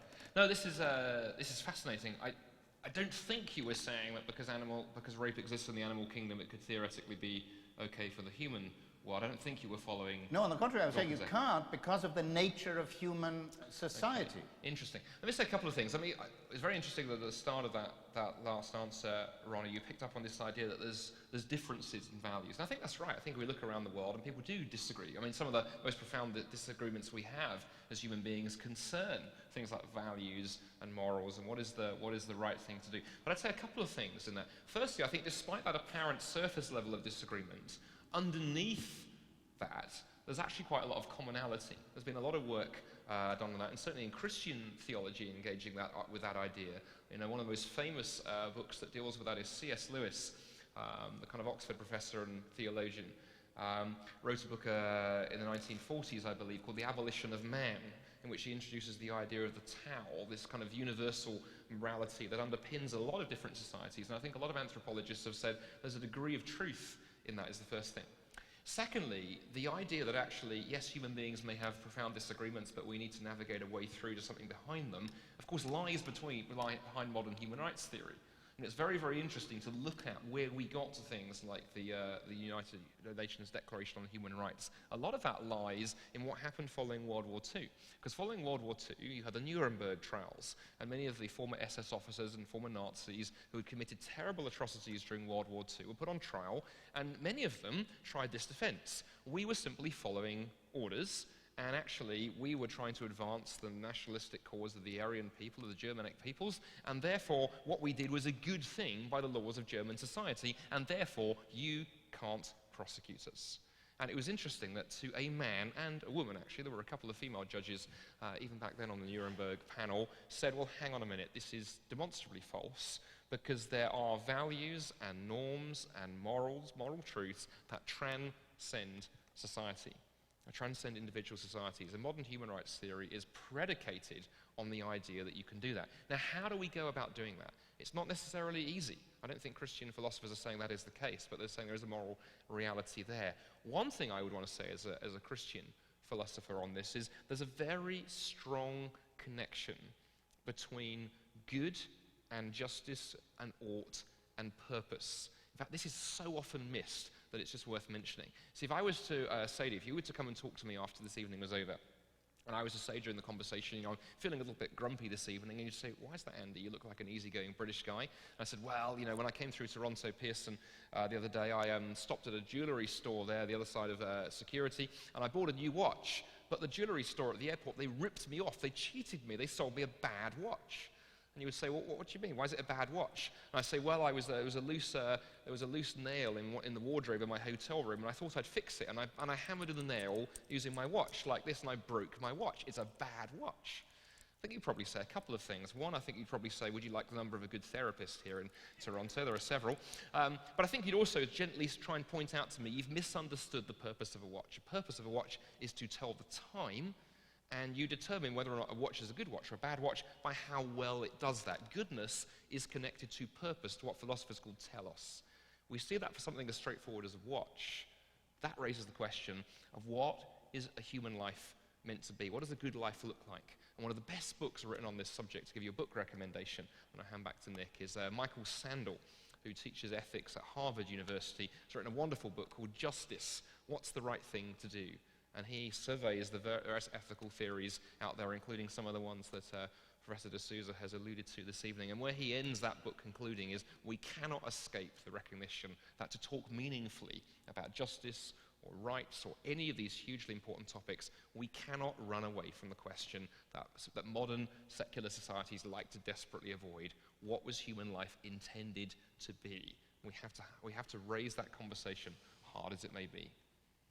Thank you. Now we're going to just morph into a time of Q&A. Morph, that's a good word. So you guys have sent in tons and tons of questions, so we're not going to be able to cover all of them, but please feel free to come up after and talk to the speakers. They can't be here all night. I think it would take us till the morning to answer all the questions. So, do you want to mention the pub, by the way? And we will be going to the pub after, for those who are interested, and that will be announced later as well. All the greatest philosophy happens down the pub. So we can continue the discussion into the late evening. Okay. I guess the first question, maybe I'll start with Dr. de Sousa. As an atheist, where does your self-worth come from? Well, I don't think I'm Sense of worth all that self-worth. much. I certainly don't think that that I have any worth that derives from the fact that I am a slave of a God that has determined that I have some sort of function. It is perfectly true that in general goodness is relative to a purpose. It's relative to a function. But a function of something is always a value that lies outside it. And I would say that the value of a human being, because of the possibility of human experience, is intrinsic. So I don't think I am worth some sort of special, I don't even know, I wouldn't even know what that means, my self-worth. Maybe your sense of identity. My identity comes from self-esteem, your- how I was brought up, what I think is important, what I love to do, what I try to do. Those are all the sources of my identity, of who I am, of why I think life is worth living. And the day I no longer think that my life is worth living, I hope to end it. It certainly doesn't arrive from some outside and unknowable God, because you have to concede that whatever may be your, I mean, you've minimized the importance of belief in Christianity, but I think that if you're to distinguish Christianity from any other religion that preaches good fellowship and social harmony, it's got to come in the very specific beliefs that have to do with the nature of Jesus Christ's contribution. And I find that utterly absurd, as I've explained, and so it couldn't possibly be the source of my self-worth. And if it is anybody else's source of the self-worth, I think that's just simply delusionary. So does your self-worth depend on the circumstance of your life? In part, of course it does. I'm lucky enough to have been able to do many things I wanted to do. Many people in this world are not that lucky. In fact, most people in this world are not lucky enough to develop their own capacities, to develop their own talents, to come to do and be something that they want to do and be. And that's a deplorable situation, which, if you believe in God, you must at some point attribute to God. Who else? Can I say something by way of a response? Yeah, go ahead. Yeah, this is interesting. Do you know one of the interesting things about that? I'm very interested by something you said at the end, that obviously, you know, your value and your self-worth comes from the experiences that you've had, and of course other people haven't necessarily had those. Some people have had terrible experiences. And of course that does lead to potentially to the conclusion that some people's lives and some people's existence simply isn't worth living. We were sharing over dinner that my first job was working in the psychiatry department for a large London teaching hospital. And I hung out with a lot of psychiatrists and psychotherapists and counselors, which explains why I'm slightly odd. You just hang around with psychiatrists and you get a bit funny in the end. But one of the interesting conversations I regularly had with my friends who were in the therapeutic professions, I would occasionally sort of be iconoclastic, being British, where I like poking things with a stick and sort of seeing what happens. And I would occasionally ask people, look, you've got a patient in your consulting room and they're lying there on their couch, and they tell you they think you've taken their own life because they think their life has no value, and you start pressing into what's going on, and you begin to realize horribly, you know what, they're right. You know, they've been fired from their job, their bank balance is empty, the house has been repossessed, their wife has just run off with the children, or if they're teenagers, has run off and left the children. They support the Maple Leafs. The list goes, on. Thank you, one person over there. $5 in the mail. And objectively, there is no value. And I would say to my friends, what do you do? And almost every time I'd get a similar answer. In fact, a couple of times I actually had it put this way. Oh, we know what to do there. We tell the noble lie. I said, what's the noble lie? Well, you told them that life is worth living, even though, quite frankly, you know it isn't. And you think, I'm lucky I'm not that sucker. Interesting if value simply is birthed that way. So it's interesting that you said every religion kind of teaches good works and all this kind of stuff. There's this very common perception that religion basically is about good works. It's about, here's the moral system, keep the moral commandments, tick the right boxes, your score will be high enough, and if your score's high enough, God will pat you on the head and go, well done, good and faithful servant, you're going upstairs to the party, and if you don't hit the score, you're going downstairs below where it's not nearly as nice, Saskatchewan. And always tell those people in the room from the provinces here. But the problem with those kind of those religious systems, and the problem with certain forms of humanistic atheism, is they end up being desperately judgmental. Because you simply can't avoid looking down on people. If you think religion is about morality, and you think you've scored the right score and God likes you, you cannot possibly avoid looking down on those who you don't think has met that. If you have a sort of atheistic framework that makes you think, well, I have to achieve a certain thing, my life has a certain quality, and my life is worth living, you can't help subconsciously looking down on others and going, well, I'm glad I'm not that sucker, I'm superior to them. And that superiority slope is, I think, the biggest problem we have in the world right now, the ability to look down on others and judge them accordingly. That is a slippery slope to treating people abhorrently. What's amazing for me about the Christian faith is the Christian faith cuts against the superiority narrative. Because Christian faith doesn't say, here are the commandments, keep them and God will like you. In fact, it says entirely the opposite. It tells me that I can't live up to God's standard. I can't even live up to my own standards, let alone anybody else's. But that God, not because of anything in me, you kept coming back to this. Why would God do this for us? What have I got that God could want? The answer, Ronnie, is nothing. And love works like that. When my daughter was born, when my son was born, they could offer me nothing. Did I love them? Yes. I didn't throw them out and go, well, they're no use to me. The amazing thing about God is God does love us, and God has in Christ Jesus reached out to us and said, even though you couldn't please me if it was on your own merits, still I'm going to, in the person of Jesus, offer a way that there might be a relationship, and you might just not know about me, but you might know me. And I hope one day so you'll discover Andy, that. related to that, people will say that's a beautiful story, a beautiful narrative, but God seems to choose some people, so in the case of de Sousa, it seems like he can't believe. So God hasn't chosen de Sousa, but he's chosen you. Isn't that unjust? If God is good, if he chooses, why do some believe and some don't? And it just seems arbitrary. And I never think we could regard myself as superior to somebody in that situation. I just regard them as really unlucky. let him respond. and then Let's you come can- back to that, then and you then I'll have a go at this one, and then yeah. I'd say a couple of things. I think the whole question about belief is, it's interesting. It is definitely more complex than many Christians and many atheists let on. Belief is not merely belief in the view of there being absence of evidence. I think that's a foolish thing to say. Equally, for Christians, to sort of skip and dance and go, oh, it's all really easy and straightforward, is also a foolish thing to say. I was first really struck by this actually a couple of years ago. I was speaking at McGill University, and I've been asked to do an event there entitled "Why I'm Not an Atheist." And I don't often like taking that title because it can sometimes be a bit combative. I mean, I have many atheist friends. I think we need to find ways of having conversations together, not sort of ganging up on each other. But that was the title. And at the end of the event, what was interesting, one of the first questions came from a young man who was an engineer, I think. I almost remember exactly where he was sitting in the lecture theatre because it was such a striking question. He stood up and he said, this was his question, he said, it's interesting what you've set out this evening.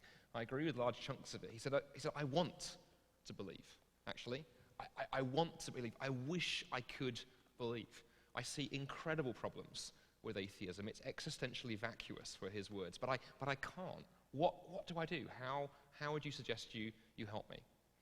Well, I'd say a couple of things. I don't think it's, Nick, as the question was asked, that God is purely arbitrary and random. I don't think that's the story of God's interaction with humanity. If God was that kind of God, why bother going to the effort of coming in the person of Jesus? God presumably could do much better things with his time if he was playing some kind of game. But what is going on? Well, I'd say a couple of things. Firstly, far more than you realize. Many times this question is asked in terms of, well, it's easy for you. You were born in the West. What about people who grew up in the Muslim world? Well, that ignores the fact that God is on the loose in the Muslim world right now, as an Iranian friend put it to me yesterday. The Iranian church is 1 million and growing rapidly, with many Iranians and other Muslims in the Middle East having dreams of Jesus that are leading them to come to faith in Christ. And in fact, Iran is on track to become the first Middle Eastern Christian country if the current growth continues in the next 50 years. So it's not as straightforward as we think. But you said earlier you can't cause belief to happen. I think you can put yourself in a place where you can help belief to happen. And there's an analogy here to marriage. Actually, I used it in my talk. When I first got married to my wife, there was, romantic love was everywhere. Everything was new. We were young. Every part of our body worked perfectly. It was great. And then you get to your 40s and things are a bit slower.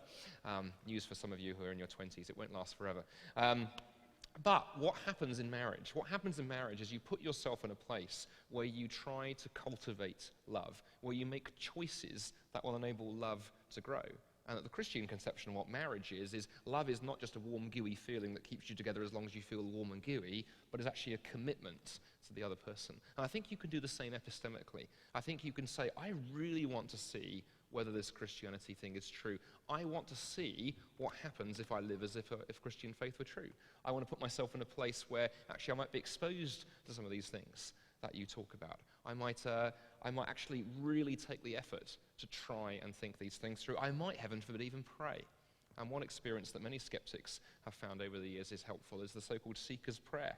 When you go into your room, you shut the door and you pray, God, I don't know if you exist. Maybe this is all a delusion, but I want to know.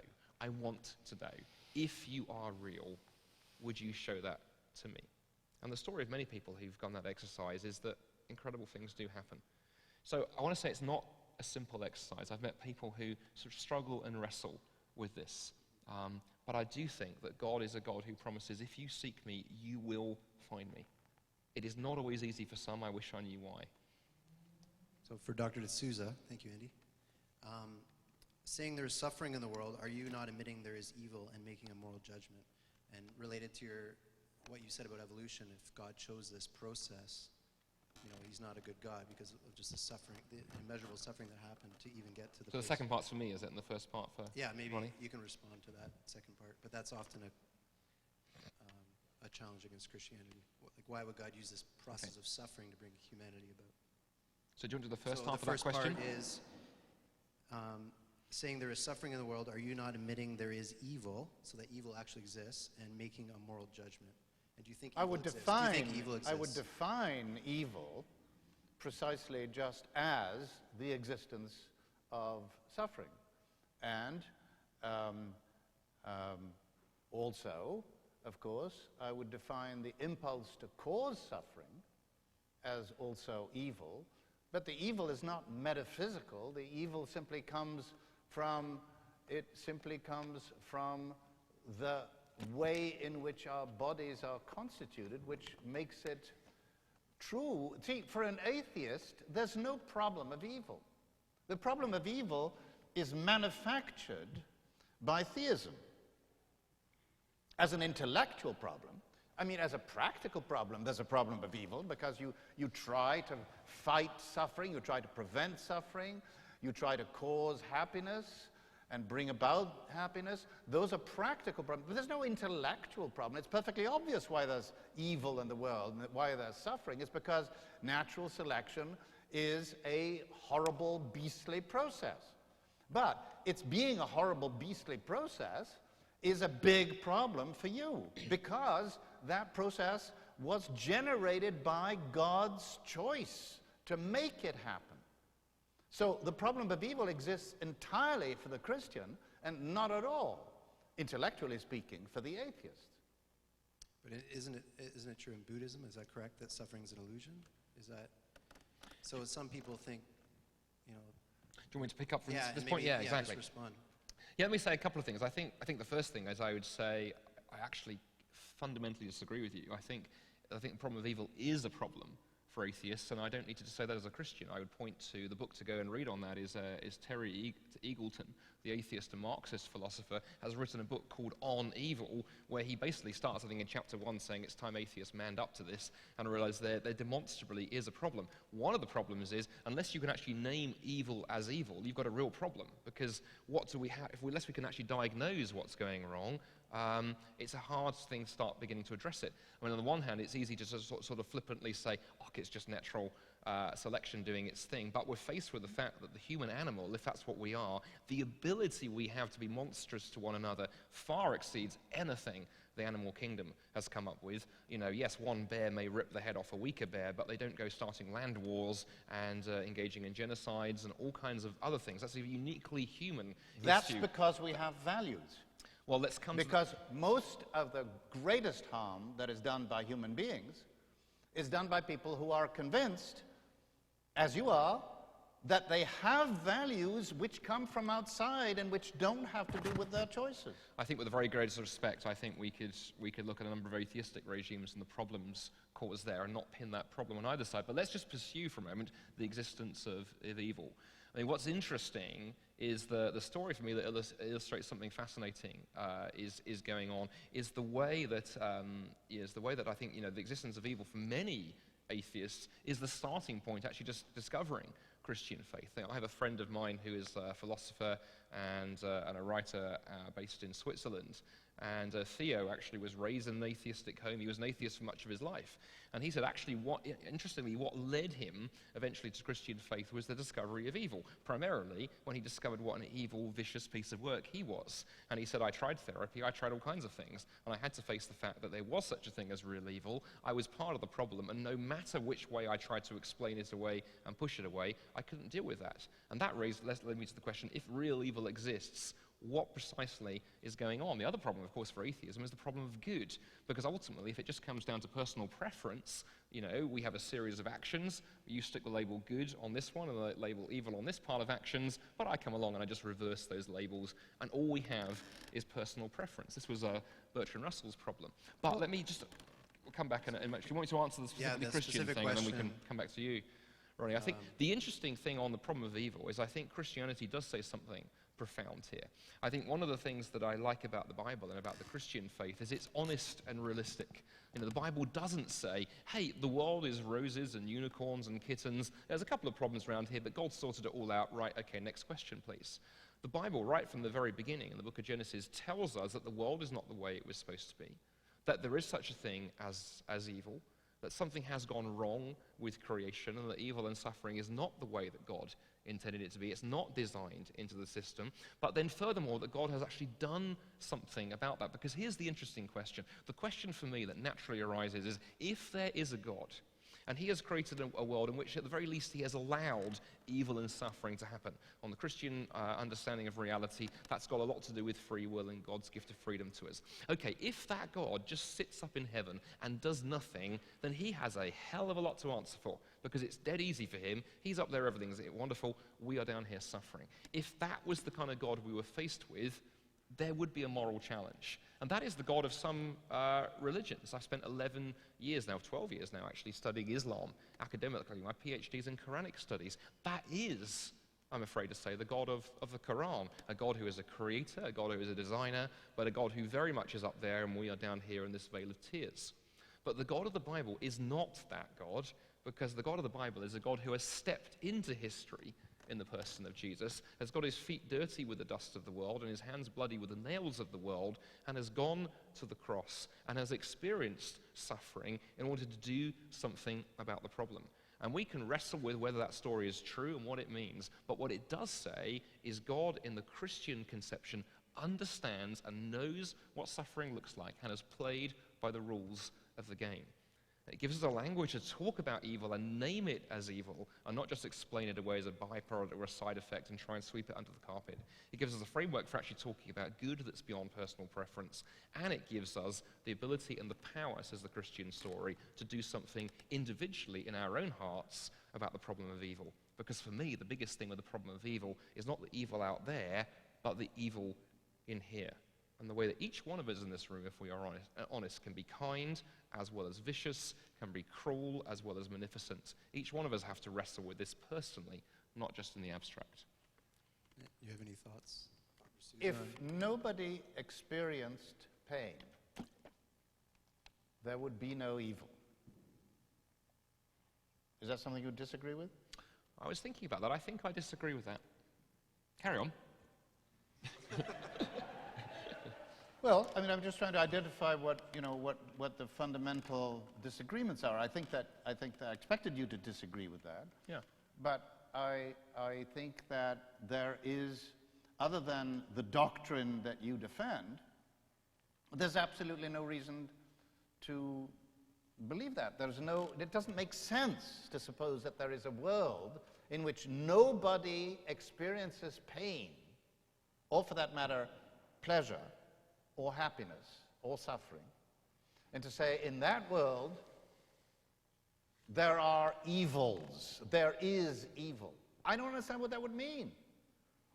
And if that is the case, then the very meaning of evil depends on the mere natural fact that we are the sort of animals that can experience pain. We don't need an external source to tell us what's evil. And when we are ourselves experiencing ourselves as evil, that just means that we realize that we're doing things that hurt people. I don't understand what more there is to it than doing things that hurt people. Other than, of course, than the traditional Christian, and not merely Christian, hatred for sex, and particularly for women's sexuality, which has caused people, think of the Malleus Maleficarum, the manual of how to deal with witches. This is just one manifestation of Christians' deep misogyny and its rejection of female sexuality as intrinsically bad.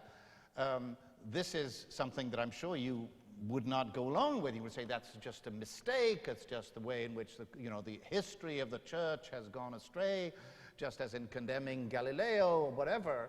But the point is that this has been one of the heaviest burdens of so-called morality, and it's been the repression of pleasure. And I say, no. I say, let pleasure and the potentiality for pain be our only guide. Not, of course, my pleasure and pain, but everybody's. You want to respond to that? And then Yeah, I'll say a couple. Sorry, go because ahead, we're Nick. I think we're almost done.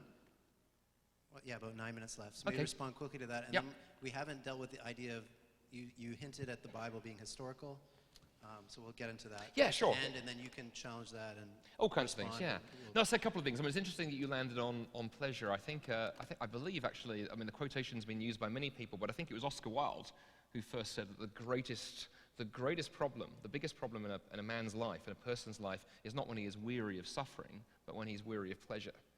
And I think one of the interesting things there is I think we live in a world now with 1,001 pleasures at our fingertips. Let's be honest, we are not short of pleasure here in the Western world. Out here in this great city of Toronto, you could walk out here this evening and you could have probably any culinary, any pharmaceutical, any sexual experience money could buy within a few blocks of here.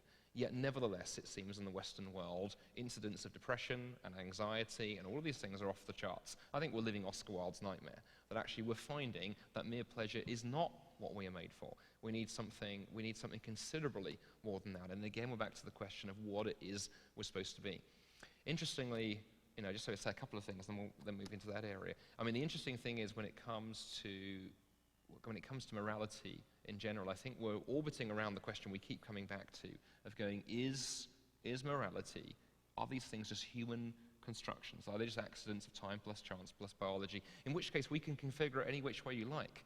But if that's the case, then I think you're probably in danger of value smuggling at times. If we can construct a view of reality that says, you know what, we're going to repress women's sexuality. What's wrong with that? I've got the power to do so. Who cares? I think we have a problem.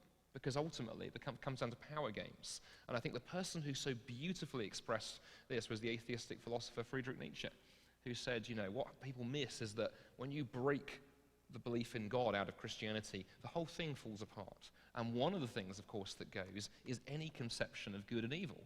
In fact, we end up beyond good and evil, as he famously said. And what are we left with? We're left with a will to power. If I have the power to exert my will over you, that becomes right. And if you have the power to exert your will over me, that becomes right. And I think, again, just like Oscar Wilde, I think his prophecy is playing itself out. We live in a world now where what matters so much is not what's true or false or what's right or wrong. In fact, we're told we live in a post-truth age. What we live in is an age where if you can shout the loudest, if you can generate the most traction on social media, if you can bring enough sort of armies to bear behind your position, then you get to win. And we see right now what's happening in politics when that happens. I think we need something much deeper than just my personal preference, or this gives me pleasure, or this tickles my fancy. I think we need to know what it is we're made for, what the good life really looks like, and I would say as a Christian, who we're made for, not just what we're made for. Okay, so one last challenge, just relating to the historicity of the Bible, and do you believe the Bible is all historically accurate? If so, what is your response to multiple portions being scientifically proven to be false? For example, the age of the earth, no evidence of apocalyptic flooding in the case of Noah's Ark, evolution of human beings, etc.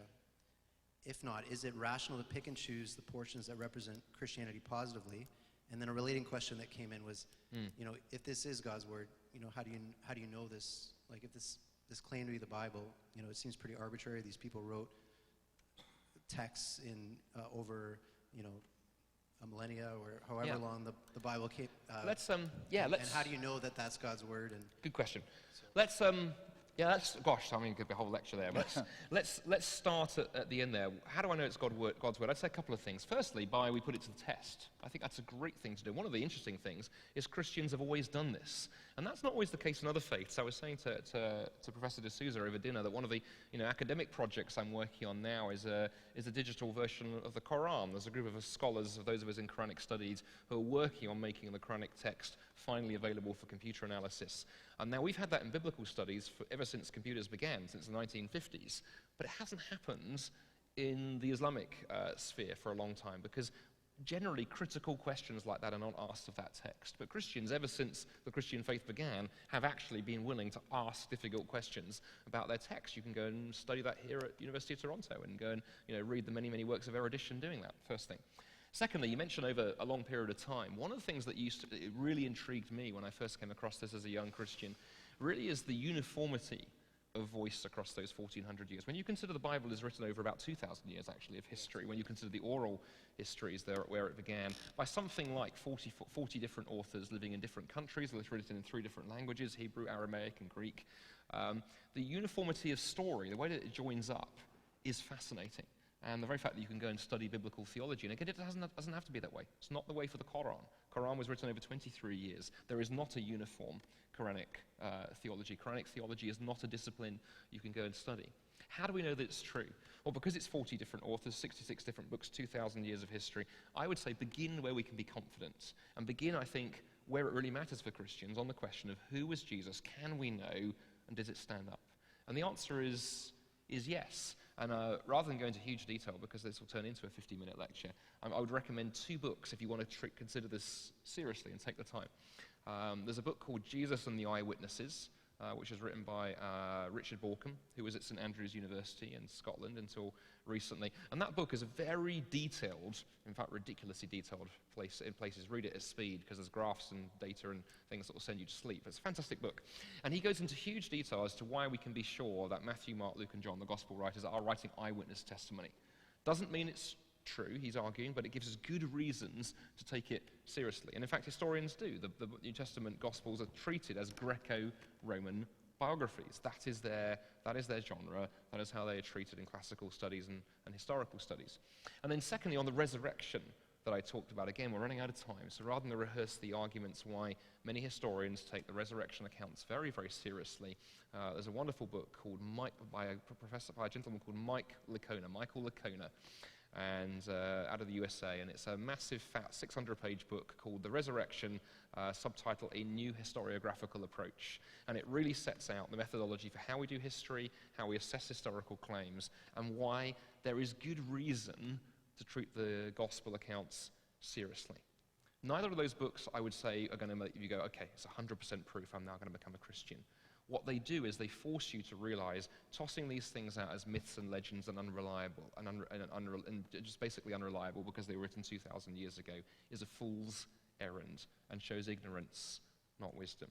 Jesus and the Eyewitnesses the resurrection, a new historiographical approach, will get you a good start into why many people take the Gospels very seriously. Begin there, and then those other questions you raise are not unimportant, but I'd start with the clear and move to the trickier.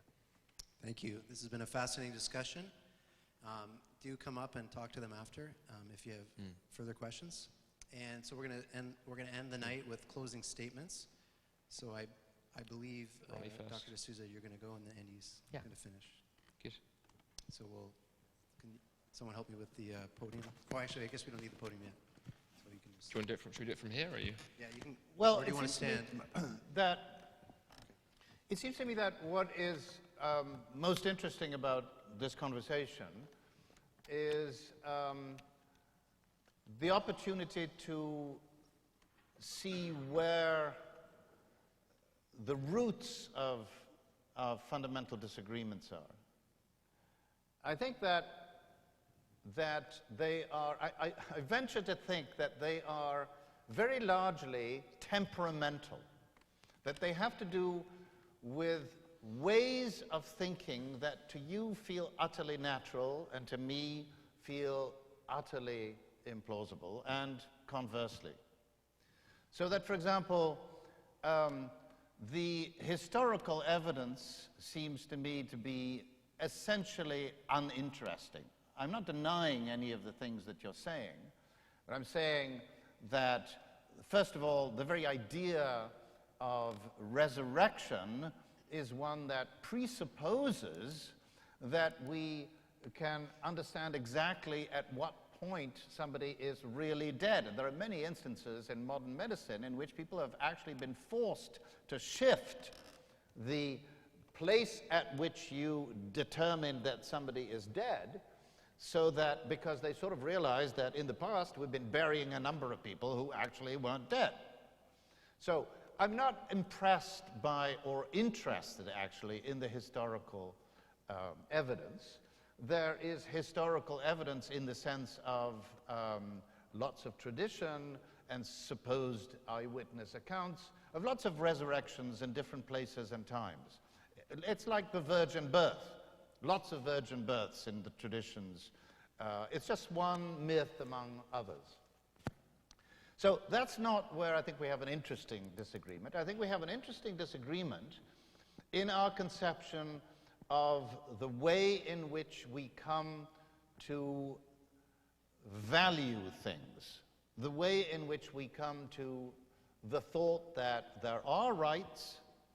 And of course, this is what's important about the idea of rights, is that it's a very, very slowly developing story, which couldn't possibly be attributed plausibly to the idea that, oh, people have a revelation in the way in which the founders of the American Revolution thought that all men are created equal with certain inalienable rights, which then had to be the subject of 10 more amendments and afterthoughts, etc., etc., and in which now there's a huge debate about whether there is such a thing as the right to health care or as the right to housing, etc., etc. The whole idea of rights is totally derivative of a large discussion in which people articulate values which can conflict among each other. So that, for example, some of our most important values clash. The value of equality and the value of liberty very quickly come to clash when you put them into practice. And that's just only one example of the way in which values can clash. And my story about how that happens is that it happens because we talk. And it only happens after we started talking, and that's why animals conflict only when their interests conflict, not when their values conflict. But we kill people or allow others to kill us, not when our interests differ, but when our values differ.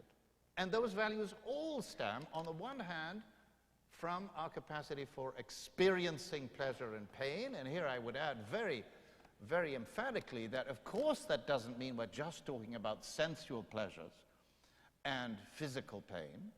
And of course, people get tired of sensual pleasure, which is repetitious and which doesn't bring any kind of novelty. I've often been tempted by the thought that the intellectual life is intrinsically more interesting than the emotional life, because the emotional life is inherently repetitive. And the intellectual life is the only life that can keep getting new, because there's no limit to new ideas, whereas there may well be limits to new emotions. I'm not so sure about this, but I'm just suggesting that it's one thought that has attracted me in the past and could attract you. So we get our values from our experience of pleasure, pain, happiness, and unhappiness, which are by no means limited just to the simplest forms of pleasure. So that's a crucial distinction. So I don't think it needs to come from outside. Neither do I think that we have a purpose. As individuals, we have absolutely no purpose other than those that we form. My values are the ones that, of course, have been inspired by the way I was brought up, but they're the ones I now endorse. They're the ones I now will argue for. And your values may well be different, but they're equally legitimate as values, so that there is just no answer to the question, what are the universal values? What is the absolutely impregnable, universal source of all values? Good If there time. were, we'd be happier. Thank you. Dr. Bannister. Wonderful. Thank you. Thank you for that, Ronnie. And actually, I just want to say as well, thank you for the dialogue this evening. It's been great going to and fro. This is fun. Wish we had more time. So let me say a few things then by way of conclusion. I'll sort of follow the map that you laid out. Let's begin with history for a moment. You know, I think it's interesting that you said I don't really care about history. It doesn't matter to me. I think history is interesting because history makes things a bit uncomfortable, I think, for many people, actually. You know, it's possible to talk about God and philosophy and values and ideas in the abstract. In fact, I think many people are quite comfortable with the idea of a kind of God of the philosophers who exists out there but doesn't sort of really causes any problems.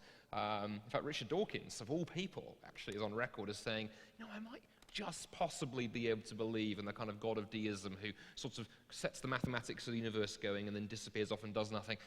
I might be persuaded about that kind of God. I was staggered when I read that quotation. When we talk about history in the Christian faith and the God who in Jesus steps into history, this is a bit more complicated, because now God isn't just out there somewhere. God has his nose up at the window, tapping on the glass and saying, hang on a minute, I'd like a conversation. He's got his foot in the door, and things are getting a bit more real more quickly. And I would just, again, as I encouraged you in my last answer, to take a look at some of those resources I talked about. No credentialed historian that I know of would tell you that myth is the category to talk about the Gospels. That's a category mistake with respect. One of the differences between the Gospels and myths is myths generally sort of happen in this sort of strange mythic space-time with no connection to any real space-time address. History, on the other hand, happens at a place and a date and a location. And one of the things that causes historians to classify the Gospels as Greco-Roman biographies is they're concerned with names and dates and places and locations. And you can cross-correlate them with other histories and go, these are talking about real places, real people, and real events. Similarly, the resurrection, in which you sort of said, oh, people just sort of believed in resurrection in the ancient world. Again, interesting. That is a myth, actually. N.T. Wright, one of the sort of leading New Testament historians writing today, wrote a wonderful book a few years ago called The Resurrection of the Son of God. It's a massive 800-page brick of a book. The first 400 pages, the things that scholars will do, sort of boggles the mind. He basically surveys the entire classical literature from about 200 years before Jesus to 200 years after, and points out nobody in the ancient world believed in resurrection. The Greeks didn't believe in resurrection. The Romans didn't believe in resurrection. They hated the idea. The idea in Roman and Greek religion was that you escaped this world of tears. The world of the spirit, the world of the mind was good. The world of matter was a bad thing. And the last thing you wanted to do was come back from the dead. And of course, the Romans and the Greeks, they knew that Christians and Jews believed in resurrection, and they mocked them for it. Go and read the first century critics of Christianity like Origen, like Solas and others, who mock Christians for their belief that corpses will reanimate. So resurrection was a unique belief to Judaism and Christianity. For more on this, check out the last chapter of my book, which you can buy for the bargain price of $15 on the bookstore. There we go. And Ronnie has many, many more books than I do, publication list as long as your arm on Amazon. Do go and check out what he's written. But I want to end my closing statement False. just talking about... I only have 4. 4, there we go. 5. 4, that's 2 more than me. Talk about values, because that's where you ended it. Let me end talking about values. You know, it's interesting how we ground our values and morality. One of my favorite atheist writers, sadly no longer with us, his name was Arthur Leff, taught at Yale University many years, died tragically in his 40s. He wrote a very, very famous essay on ethics called Unspeakable Ethics on Natural Law. And he said, the problem we have, he said, is if we're atheists, which I am, he said, is that moral claims are authority claims. You should do this, you shouldn't do that. Well, if there is no God, where does authority lie? We either allow every individual person to be a god and go around inventing their own values, as you shared, but then he said, of course, we have 7 billion godlets now running around all over the place, and how do we arbitrate between godlet claims? Or we allow the state or some sort of authority to set morality. But now we have a great bully running around telling us what to do. But whether it's an individual or a big authority, whenever anybody tells you to do anything, look them in the eye and say, yeah, says who? And basically nobody can tell you to do anything. There are no oughts if atheism is true. Go read his essay. It's really interesting where he ends up. You see, if there is no God, you talk about pleasure and pain, but you're stuck in the subjective. In fact, I'm glad you admitted that at the end, the values that I endorse. You endorse one set of values, somebody over here endorses an entirely different set. How do we arbitrate? You think that we should respect minority rights, somebody over here is a right-wing white nationalist. How do we reconcile those claims? And I believe it's actually Martin Luther King being celebrated today in the States, of all people. Why do we think Martin Luther King is a civil rights hero and we hold him up on a pedestal, whereas somebody who spends their life sitting in the basement, eating pizza and playing video games, we inherently consider that to be a life wasted? We don't just think those are 2 equal sets of values. We know instinctively there's a difference. You see, we live in a moral universe, my friends. We live in a universe in which there is right, there is wrong, there is purpose. There is a God who has put these things into play, but not just a God who is theoretical, a God who has stepped into history, who has stepped into space, stepped into time, stepped into my life, stepped into Nick's life, stepped into the life of many Christians here this evening. That God can be known. And if you are someone this evening who's thinking seriously about these things or intrigued by them, don't just walk out this evening and do nothing about it. Talk to the Christian who brought you, come and talk to one of the team, talk to Nick or myself, and find out more. And don't rest until you find that God who created you and loves you and wants to know you more. Thank you both. Thank you, Andy. Thank you, Dr. de Sousa. Encourage you, give them a round of applause. Thank you.